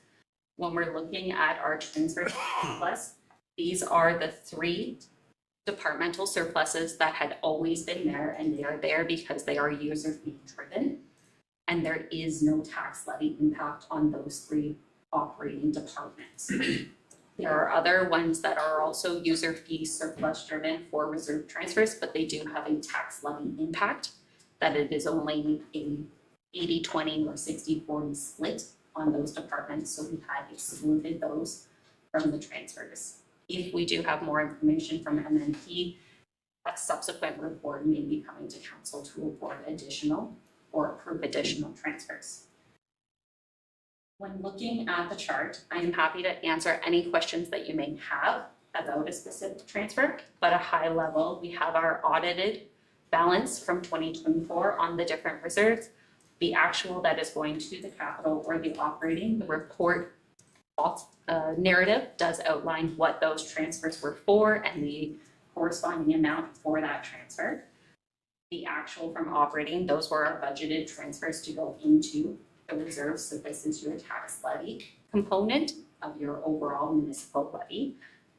Then we do have discretionary reserve funds, which are interest earning. Normal reserves are not interest earning or interest bearing, so there is no interest allocated to them. when we are looking at our minimum and maximums for our reserve policy, we do have some that fall outside of our limit. Those specifically being our municipal facilities and fixtures, parks, roads, and stormwater management. With our summer student and our asset management coordinator, they are both working on getting better information and refinement on what those annual replacement costs for those departments are, to ensure that we have a reasonable and appropriate annual replacement cost. Right now, we do know, especially for our facilities and fixtures, our assets are grouped as a lump, and it's based on insured value. We don't have the separated out costs of all of the infrastructure that may be within those assets. So that is what we are looking to get a better understanding on, to ensure that the replacement costs, that if something happened to this building, we know what insurance gives us, but we also need to know the value of the goods that are inside. That is the part that we're missing. Happy to answer any questions that may be. Thanks, Samantha, for that. Yeah, questions, comments from council? Councilor Grover. Thank you, and through you, Chair Pringle, to Samantha. This maybe isn't so much about the issue of transfers and surplus, but I was curious that this report on page 4 states that the short-term accommodations program had expenditures of $20,400 in 2025, offset by a revenue of almost $18,000, which only left about $2,500 unfunded. I'm confused because we were told in March that this program would cost the municipality almost $78,000 to operate. That's what it cost last year, 2024, and that staff were projecting $96,000 with a revenue of 17 or 18, meaning that the shortfall would be about $65,000. What I'm baffled by, and I must be reading something out of context. Thank you, and through you. So that report in March took in, the township does not allocate out to its services staff time currently. So that report in March included the staff time component. This report here does not include that staff time component. This is only the external costs. So that is your difference between the two reports. Thank you. Any further questions, comments? Not Sandy. If there's no further questions, I'm going to call the vote on the recommendation in front of us here. I'll call the vote. All those in favor? That's carried.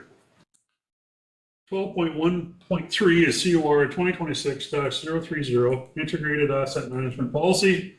Recommendation reads as staff be directed to prepare a bylaw to adopt policy FIN 001-2026 Integrated Asset Management Policy and repeal bylaws 2019-021, adopt FIN 01-2019 tangible capital assets, and the 2019-067 asset management policy FIN 09-2019, and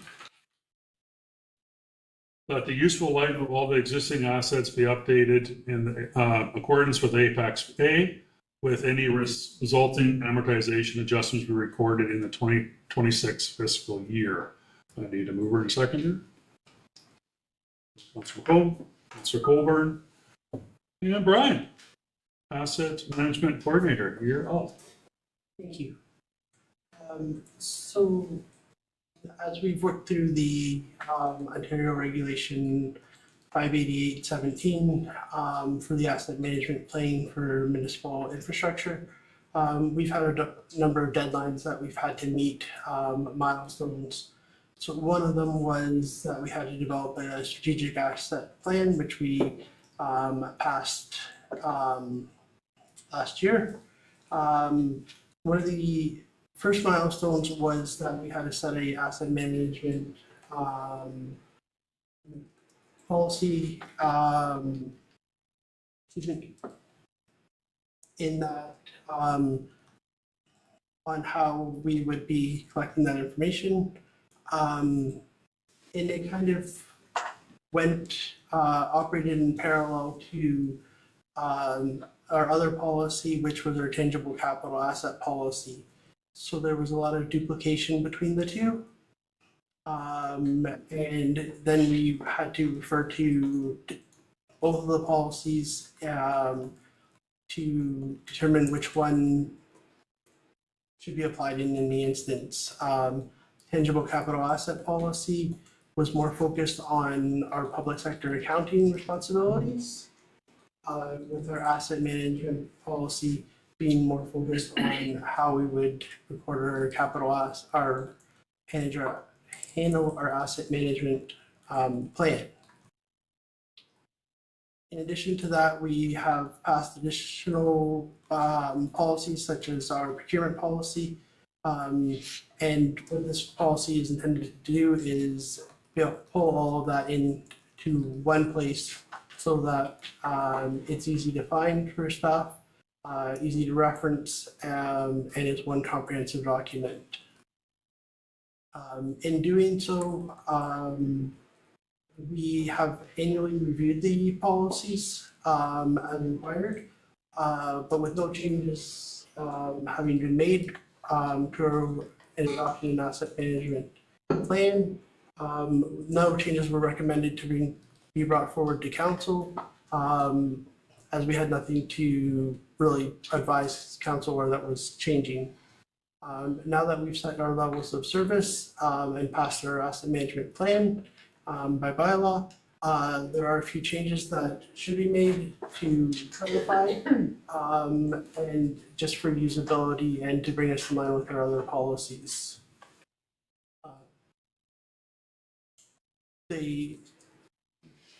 I'll just hit the highlights, I guess, of some of the changes. The biggest one, or one of the bigger ones, was increasing our capitalization threshold from 5,000 to 10,000. That's falls in line with our procurement policy and the neighboring municipalities in the county, so that we are tracking our smaller things. Everything's getting more expensive. We still will pool assets. Example would be our laptops that are under that, but when we add up even all the laptops in the room here, we've exceeded that, so we aren't discounting all of those. It's the one-offs that we wouldn't count for.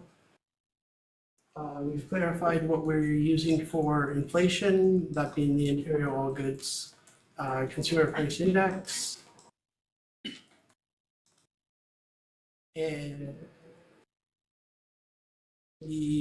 that was mostly it for major changes within the policy itself.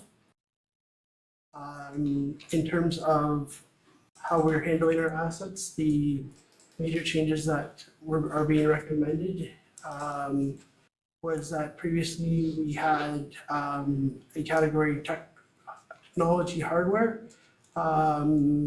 and we would like to change that to hardware and peripherals, non-computer, non-cellular.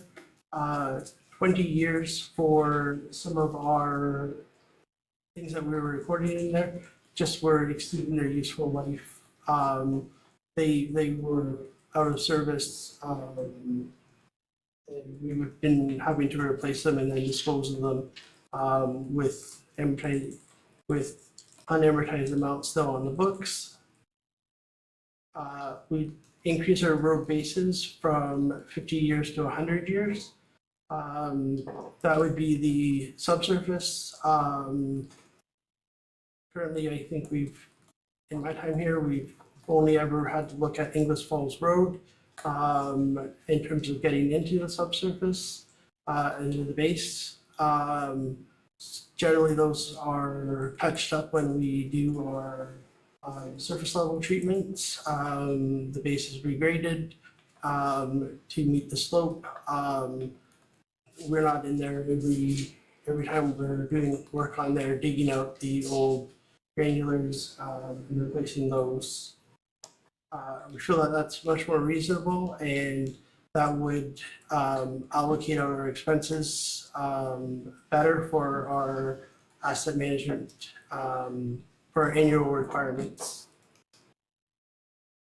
And the last thing was to assign deterioration models to our asset types. So currently we amortize them all on a straight line basis. If an asset's going to last for 20 years, we take a portion of that every 20 years. But realistically, our assets are not declining at that rate. Some of them are equipment or vehicles.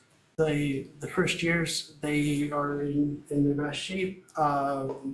They remain in higher quality. It's as they get towards the end of their life that they might start to deteriorate faster, cost more for upkeep. In assigning the deterioration models, it just reflects how that condition is for more accurate future planning and projection.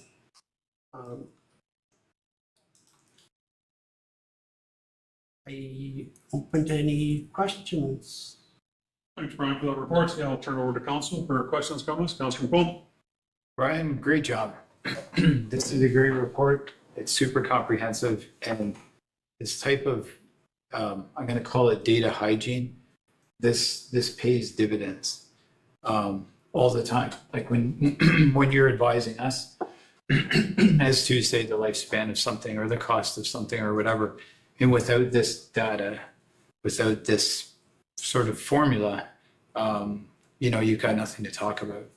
And then the way that you've taken it and done, subsequent research against other municipalities in the county to kind of true it up.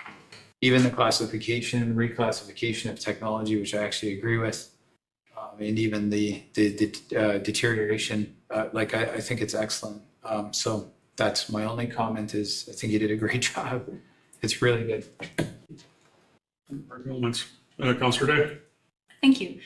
First, you answered one of my questions by talking about the change from 50 to 100 for the roles. So thank you for the extra detail in your verbal explanation. My second question is not one that needs to be, it's sort of a longer range question, I think, as opposed to one that needs to be addressed immediately.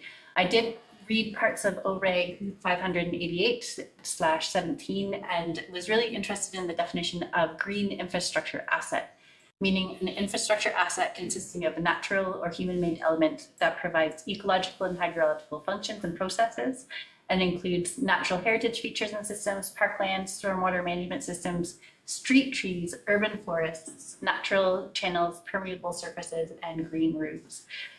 Looking at our asset management plan, land improvements seem to focus on the human use of land, like parking lots and picnic shelters, without looking at the ecological services that trees and other ecological components provide. So I'm just curious about the progress, both at the provincial and municipal level, with this movement towards green infrastructure. I know we've talked about, it's been mentioned in the past council meeting before, so through you, Mayor, through Deputy Mayor, take whomever is best able to answer this question. I don't know as a fine answer, but I'm curious to know if there is more information out there.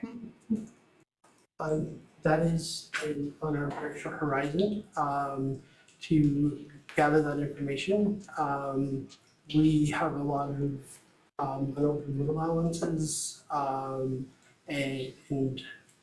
natural resources in our area, and determining how best to report those. But those are something that very much need to be recorded, and both what we have currently and what we will be working towards in the choices that we make in future purchases and future replacements. Follow-up. Thank you. It's really encouraging to hear. And I know we don't necessarily have large urban areas, but there was a great deal of love expressed for the large tree in Shallow Lake, for example. So those are clearly parts of our municipality that are much loved by our constituents. For sure. Any questions? Okay. I don't see any further questions. I'm going to call the vote. All in favor? It's carried. All right, 12.1.4 DEV 2026-050 Sidewalk Replacement Program 2026 RFT results. Recommendation reads that council receive report DEV 2026-050 sidewalk replacement program 2026 RFP results for information, and the council award request for tender 2026-08 sidewalk replacement program to PNG Landscaping and Snow Removal Inc. in the amount of $89,515.45, excluding HST. And that the mayor and clerk be authorized to execute a contract for services with PNG Landscaping and Snow Removal for this 2026 sidewalk replacement program. I need a mover and a seconder. On the floor, Councilor Day, Councilor McColl, and Michael Banner, Director of Development and Infrastructure. You're up. Thank you. So Ontario Regulation 366-T, known as Minimum Maintenance Standards for Municipal Highways, regulates maintenance standards on our road network, including our sidewalks. And coming out of those maintenance standards, we have what we call the Sidewalk Condition Index that rates all of our local sidewalks based on a number of criteria on walkability and safety, on general conditions. So we've been using that index to look at our sidewalk upgrading and sidewalk replacement program. For instance, last year we focused on the Shallow Lake community as our highest priority area, and those sidewalks were successfully replaced. This year we have a budget that has set aside $100,000 for continuation of the sidewalk replacement program. And this year we're focusing on the sidewalks in Kilsyth on the north side of County Road 5, as well as an extension to the western end of the sidewalk located along the north side of Highway 6 and 10, essentially across from Peninsula Ford. And then there's a creation of a new sidewalk ramp in Cobble Beach, just off McLeese Drive. Be exiting the, can't remember the name of the road, but where the townhome developments are down at the bottom end. There are some people who use walkers and one resident that relies on a wheelchair. And right now there's not a ramp that gets them up from the road onto the existing sidewalk. So it's putting in an accessible ramp for them. We put a tender out, and that was issued in May with the closing date of June 9th. It was well taken. There were 20 companies registered to obtain the bid packages, which was kind of surprising, and 9 bids were received at the time of tender closing. All those bids were further reviewed by staff to confirm compliance with policies and procedures, and they were all deemed to be compliant. And of those 9 bids, the lowest bid in the amount of about $89,500, excluding HST, was submitted by PNG Landscaping and Snow Removal. PNG Landscaping may sound familiar. They're the same company that did the work in Shallow Lake in 2025. So they came in, and you look at their bid price plus the non-refundable portion of the HST, the total project's cost came in at $91,000 and change, just $9,000 under budget for 2026. With council's approval, staff are recommending that that the township enter into a project with PNG Landscaping for the sidewalk replacements that I've already noted. And if approved, we'll work with PNG to get the sidewalks up and running as quickly as we can over the summer into the fall. I also note that through the tender, we did specify that the sidewalks in Kilsyth should be a higher priority given children and bus routes and what have you. Okay. Thank you, Michael, for that report. I'll turn it over to council for questions, comments. Okay. Oh, you're Carlton. Sorry, I have one question, and it's that section across from Peninsula Ford. Yes. It goes to a guardrail. I guess I look at that section and I question why extend there? There has to be a reason and I'm just missing it.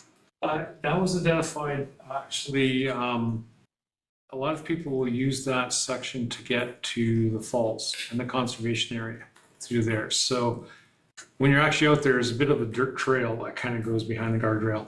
So we wanted to make that more accessible and safe for pedestrians. Deputy Mayor just pointed it out to me. I didn't see that at first. It just seemed it went to nothing. Right. What was its purpose? So thank you. Okay. All right, any further questions, comments? No, not seeing any. I'm going to call the vote then. All in favor? That's carried. 12.1.5 is DEV 2026-060, cannabis retail within the township of Georgia Bluffs, opt-in or opt-out decision and policy considerations. Our recommendation reads, it is recommended that council receive report DEV 2026-060 from the Director of Development and Infrastructure regarding the township of Georgia Bluffs, review of the opt-in or opt-out decision and associated policy considerations pertaining to the recreational cannabis retail stores within the township for information. And it is recommended that councilors wish to explore cannabis retail in more depth, and economic development analysis should be undertaken. Need a mover and a seconder, read it on the floor. Councilor Winters, Councilor McComb. I'm gathering, Michael, you're taking this one too? Yes. Yep. Thank you. As councilors are aware, cannabis operations and retail stores have been legalized in Canada for a while. Back in 2017, 2018, Bill C-45 enacted the Cannabis Act and gave municipalities the opportunity to either opt in or opt out regarding the ability to operate cannabis retail stores in their municipalities. In Grey County, of the municipalities in Grey County, only Southgate and Georgian Bluffs opted to not include cannabis retail stores in our municipalities. The sale of cannabis is heavily regulated both at the federal and provincial levels. So, and it's also licensed at those levels. So retail operators need to obtain a license under the Ontario Cannabis License Act, as well as satisfying several federal statutes. And a municipal role for municipalities, when we look at cannabis operations, we don't have the authority to license individual operations. We have to look at them as a retail use. And there are, under the provincial legislation, there are setbacks to sensitive receptors like schools and what have you that cannabis operations need to fall under. But given the fact that it's been cannabis operations have been in operation for a while, almost 10 years now, rather than just suggest that we, as a municipality, opt into the program, staff really thought it would be perhaps in our best interest to take a little bit more of a deeper dive on this and engage the county to help us do an economic viability analysis. There are lots of cannabis operations in the municipalities surrounding us, and there are some benefits and risks to having cannabis operations in our own municipality. So I think it behooves us to just take one further step in this and do a bit of analysis to see if opting into the program is something that municipalities should really do. Thank you for that update on that. Questions, comments from council? Councilor Kohler. Yeah, I agree with the recommendations, and would that deeper dive, the analysis cost us any money, or is that something that a service we use at the county level free of charge. And I'll have a second question, I'll leave that to later. That's you, Deputy Mayor. It's my understanding that we have now an agreement with Grey County about economic development uses, and I don't believe that there is a fee for individual analysis or recommendations. That we work very closely with the Economic Development Department on a number of matters, so I think it's something that I just say, hey, can you look at this?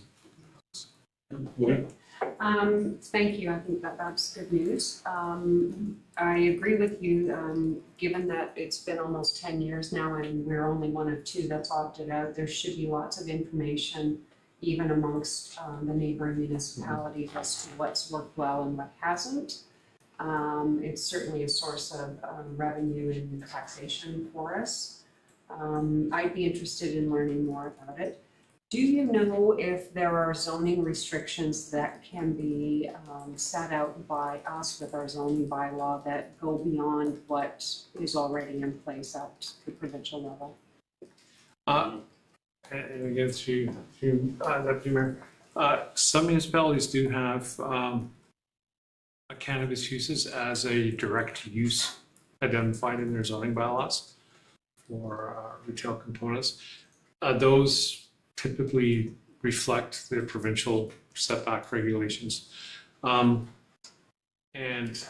even in our own zoning bylaw, if you look at it now, we have several commercial zones, local commercial versus all the way up to almost like a highway commercial zone. So I think through this analysis and talking to other municipalities, we could figure out where those fit. You know, we have a local retail use, which is in our general commercial or our C1 zones. And would that fit in that? Maybe, maybe not. So I think that's why having this further analysis will help us further define, if we were to have cannabis uses located within the municipality, where's the best place for those? Any further questions? Councilor Winters. Yeah, again, I think it's time that we review that, and I think it makes sense to do it. I look at Georgian Bluffs as a whole, and I try to think of, where would they be located, and by allowing them, does that restrict future opportunity for other things? And I look at an example right now. I mean, there's a new Catholic school building being proposed in Old Sound. Had they allowed it at the east end of town, would that school be permitted to be there? Because you can't locate one within a certain distance of a school, but by allowing them, does that restrict other things that we can do? So I think that's an important thing to investigate. Yeah, I know for sure. We have to look at it as economics here and what's best for the township too. So look forward to a report coming back hopefully. So anyway, question. Just in regards to the motion itself, the first part is very clear. We're receiving this as information. The second part is, should council want to explore, are we approving that in principle at this time, or are we looking for staff direction, or will this come back to us as a standalone discussion then for the further analysis? Michael?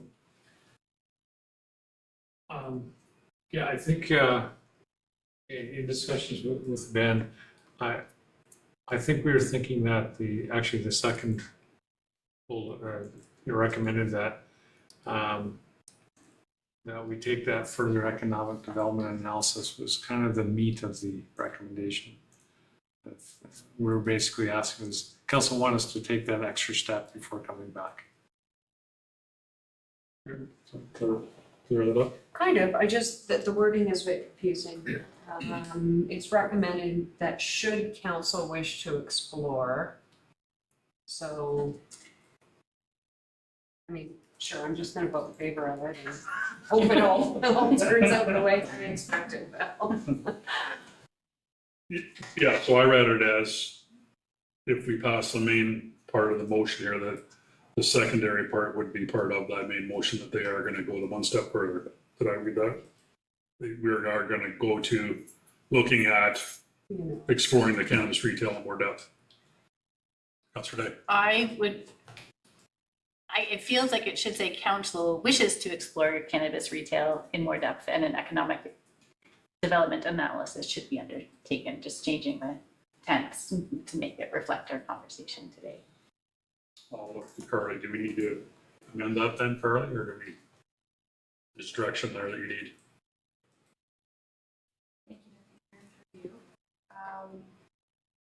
I would recommend that it be amended to be as clear as possible, so that your intent is captured fully, and that when we look back on this at a later date, you're not thinking, well, did it mean this or did it mean that? So I think if we can clarify what the intent is, I think that would benefit this motion. Would somebody like to make an amendment? Make it clear? Mayor Garland. I would make that amendment that it be clear that, in my mind, we want that information before we're taking the next step of deciding we're opting in or out. Yep. I mean, I think that's clear. I think what's not clear is that we are deciding to go ahead and have the economic development analysis done. So I think that's simply all we need to say. Number two, that council direct staff to begin the economic development analysis. What the wish to is recommended that council explore cannabis retail in more depth. Through an economic development analysis. Right. We just need to remove, we need to amend that, vote for the two words to come out. Okay. I was going to second. Okay. You put it on the floor? No, I did. You did. Somebody did, yeah. Okay. All right, so we have a mover and a second, next seconder for an amendment to the motion. I am Just carrying it. I'm just getting on to the next. Oh, you're getting ready to go? Ready to go. All right, so we have an amendment on the floor of the main motion. We have a first and a seconder, and if there's no questions, I'll call the vote. All those in favor? Okay, and if we'll go back to the main motion, mover and seconder have already been on the floor. The main motion, I will call the vote. All those in favor? That is carried. 12.1.6 DEV 2026-063 14th Street reconstruction RFP results. Recommendation reads that council received DEV 2026-063 14th Street reconstruction RFP results for information, and that council award the 14th Street reconstruction engineering component to GSS Engineering in the amount of $266,000, excluding HST, and that the mayor and clerk be authorized to execute a contract for services with GSS Engineering for the 14th Street reconstruction engineering services. I need a mover and seconder put on the floor. Councilor Colburn, I see some of Councilor Winters, and Michael, Director of Development and Infrastructure. So there's a section of 14th Street Southwest, which is located kind of between 13th Street West and the bridge, going into Owen Sound, that is in dire straits and it really needs some work. Over the years, that stretch of road has suffered from a gradual degradation, including surface cracking. There's some drainage issues there, and signs of slope instability. In addition to that, the road width itself and the alignment are a little bit problematic in that the way they were originally built is creates some challenges now for both traffic safety and stormwater management, especially in the changing climate that we're experiencing these days.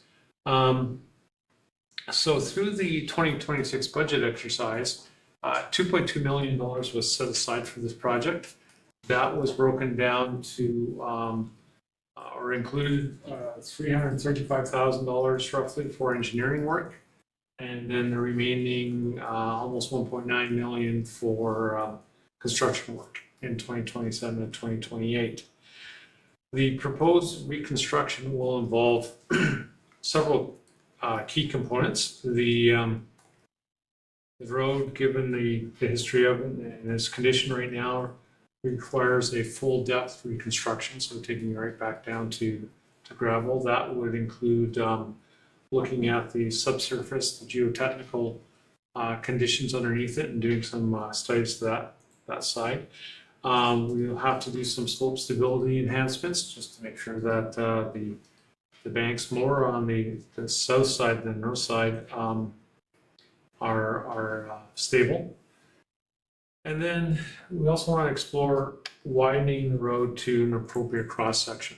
One of the tasks that we've looked at for the engineers is to come up with some design specifications that not only look at the road itself, but shoulder width, lane width, not only looking at safe movement for vehicles, but also pedestrians. To be honest, we're not 100% sure if this should go to a full urban cross section yet or not, but that's one of the things that we'll be looking at through the exercise.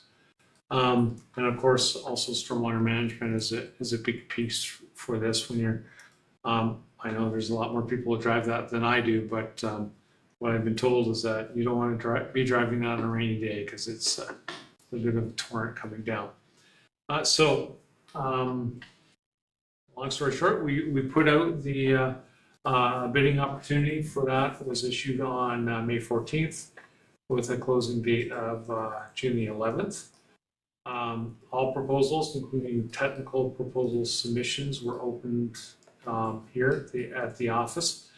We had 17 proponents registered to obtain the bid packages, and 3 bids were received at the time of proposal closing. One of those 3 bids was disqualified for missing proof of ability and including price in their technical submission. Also, where we do a 2-envelope process for RFPs. One is the technical proposal, and the other then is the pricing. So you don't want to be reading through the technical proposal and then realize, oh, wait a minute, this is going to cost us this. So they were unfortunately disqualified. That left the remaining 2 bids with GSS Engineering Consultants out of Owen Sound and Concept Dash Consultants Incorporated, which is a little bit further afield. The of the 2 submissions, both the technical submissions needed to receive a score of 70% or greater for us to consider them to be good proposals, and then that helps to evaluate the proposal price as well. Both submissions met that 70% criteria, and GSS Engineering Limited received the highest technical score, and when you take price into consideration, they also received the highest overall score.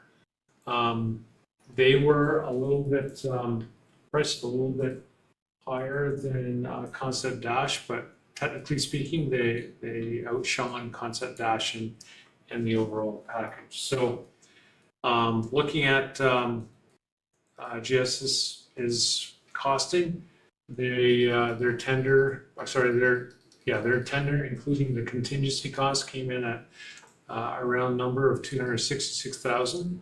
We have the non-refundable portion of the HST included in that, which brings the total project costs up to $270,000, which is nicely below our $335,000 budget for those works. So staff are recommending that municipality retain GSS Engineering for the 4th Street reconstruction engineering package, and that would also retaining them also means that they help us with the tendering for the construction side as well. Great. Thank you, Michael, for that report. Questions, comments from council? Councilor Winters? I think it's a good report. I think it's time that road be reconstructed. It is in pretty deplorable conditions there. My concerns are, though, that when I read this, that it's got the flavor of Inglis Falls written on it again, where we're going to be inundated with a lot of extra costs with environmental impact studies. The NEC, I believe, has some jurisdiction neighboring that, but this may not go as fast as we think it's going to go.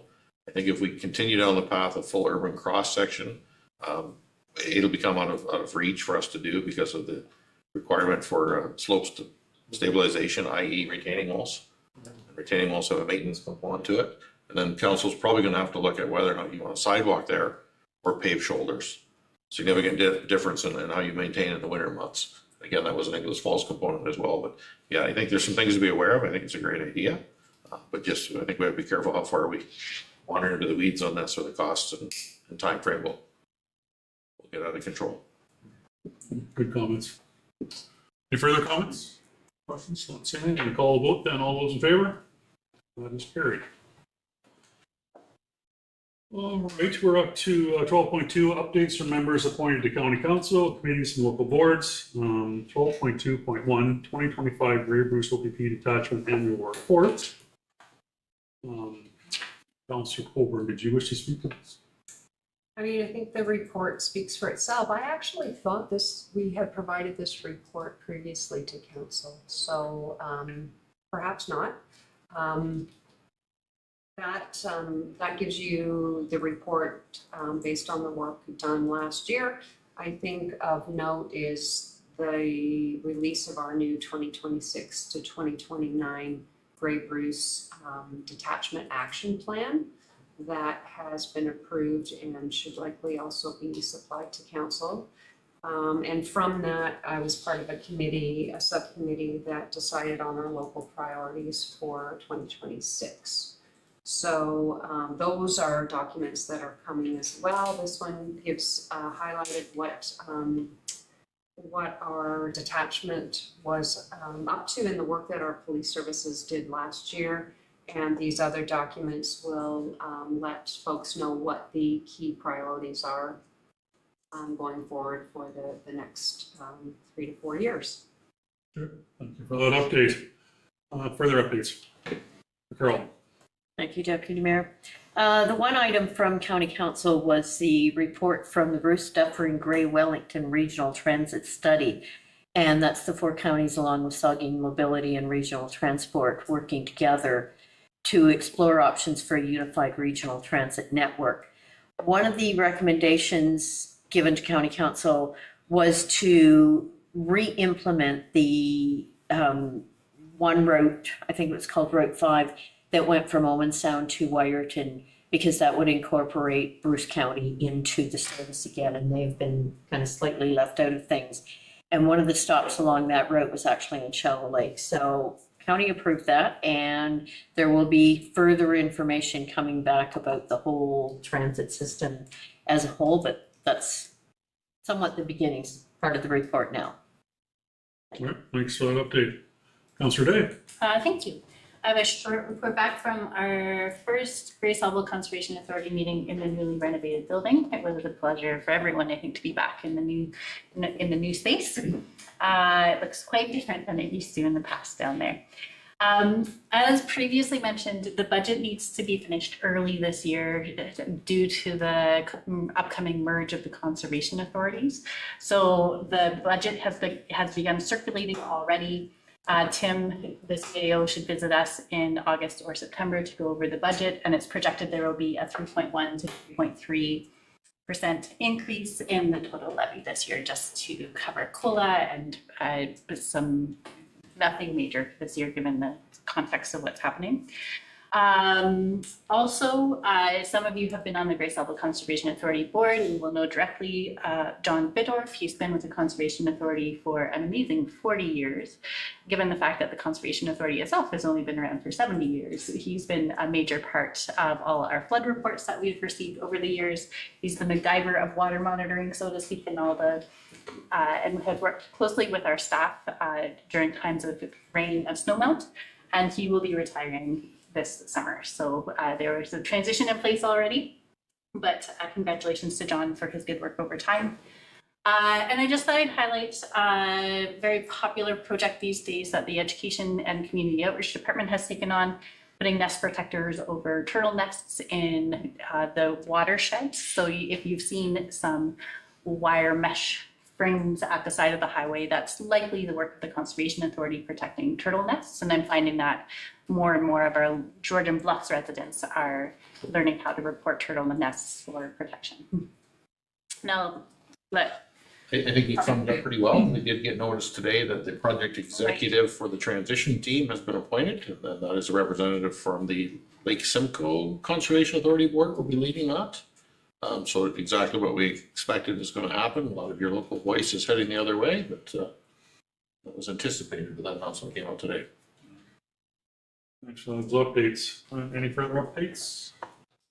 Okay, not seeing any. We're going to go back to the council meeting here so that the committee of the whole meeting be adjourned and council resumed at 7:14 p.m.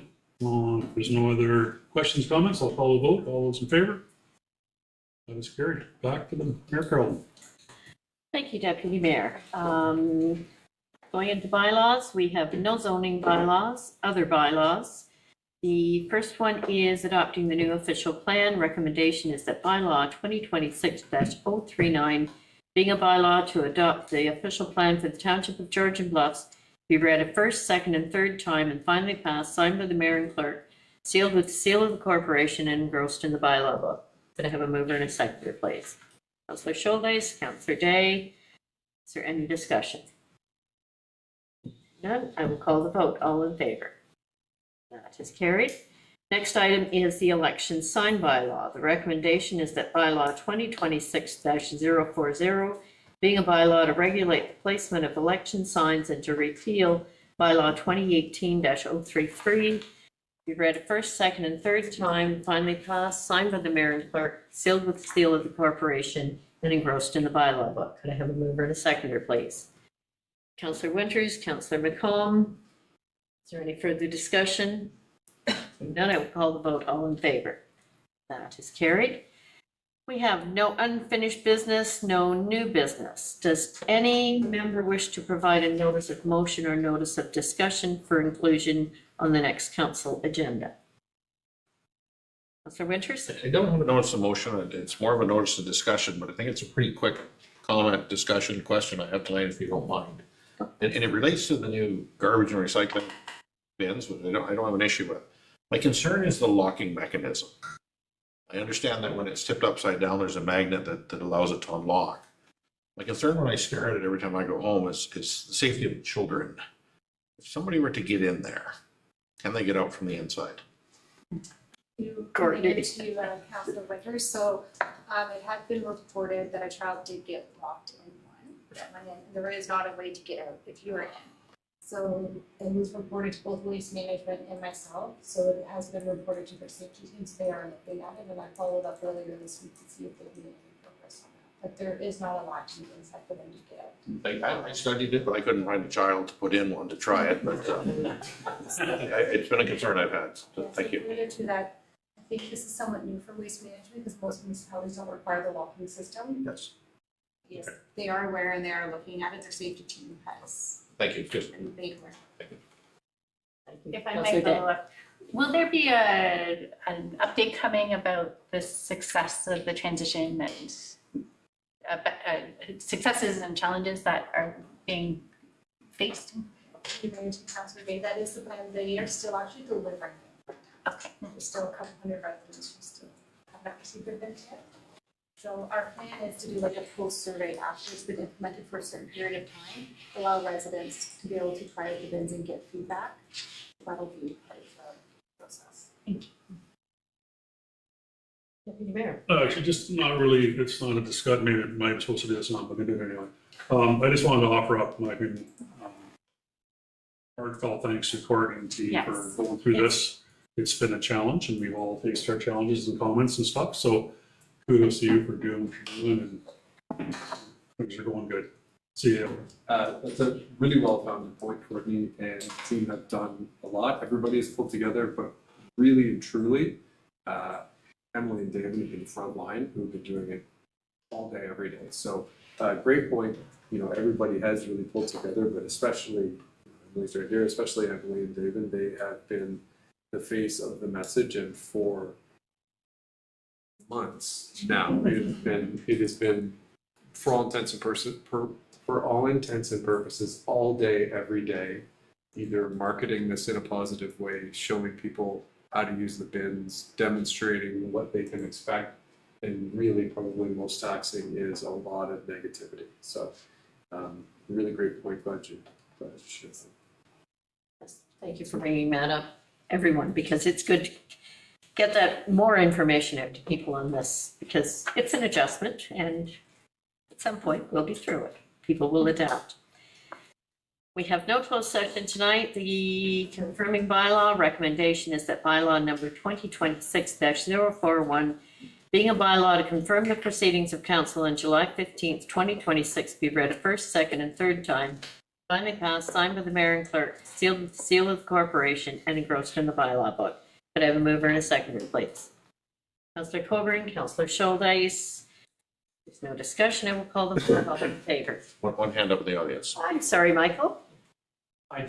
Sorry, this isn't on the agenda, but just before we adjourn, I did want to say Yes. this is I think, most likely my last council with you. And I've worked for 9 municipalities through my career. And I have to say, it's been an honor and a privilege to work with such an amazing council. I'm going to miss you guys so much. And anyways, still here for a couple more weeks, but just wanted to put that forward.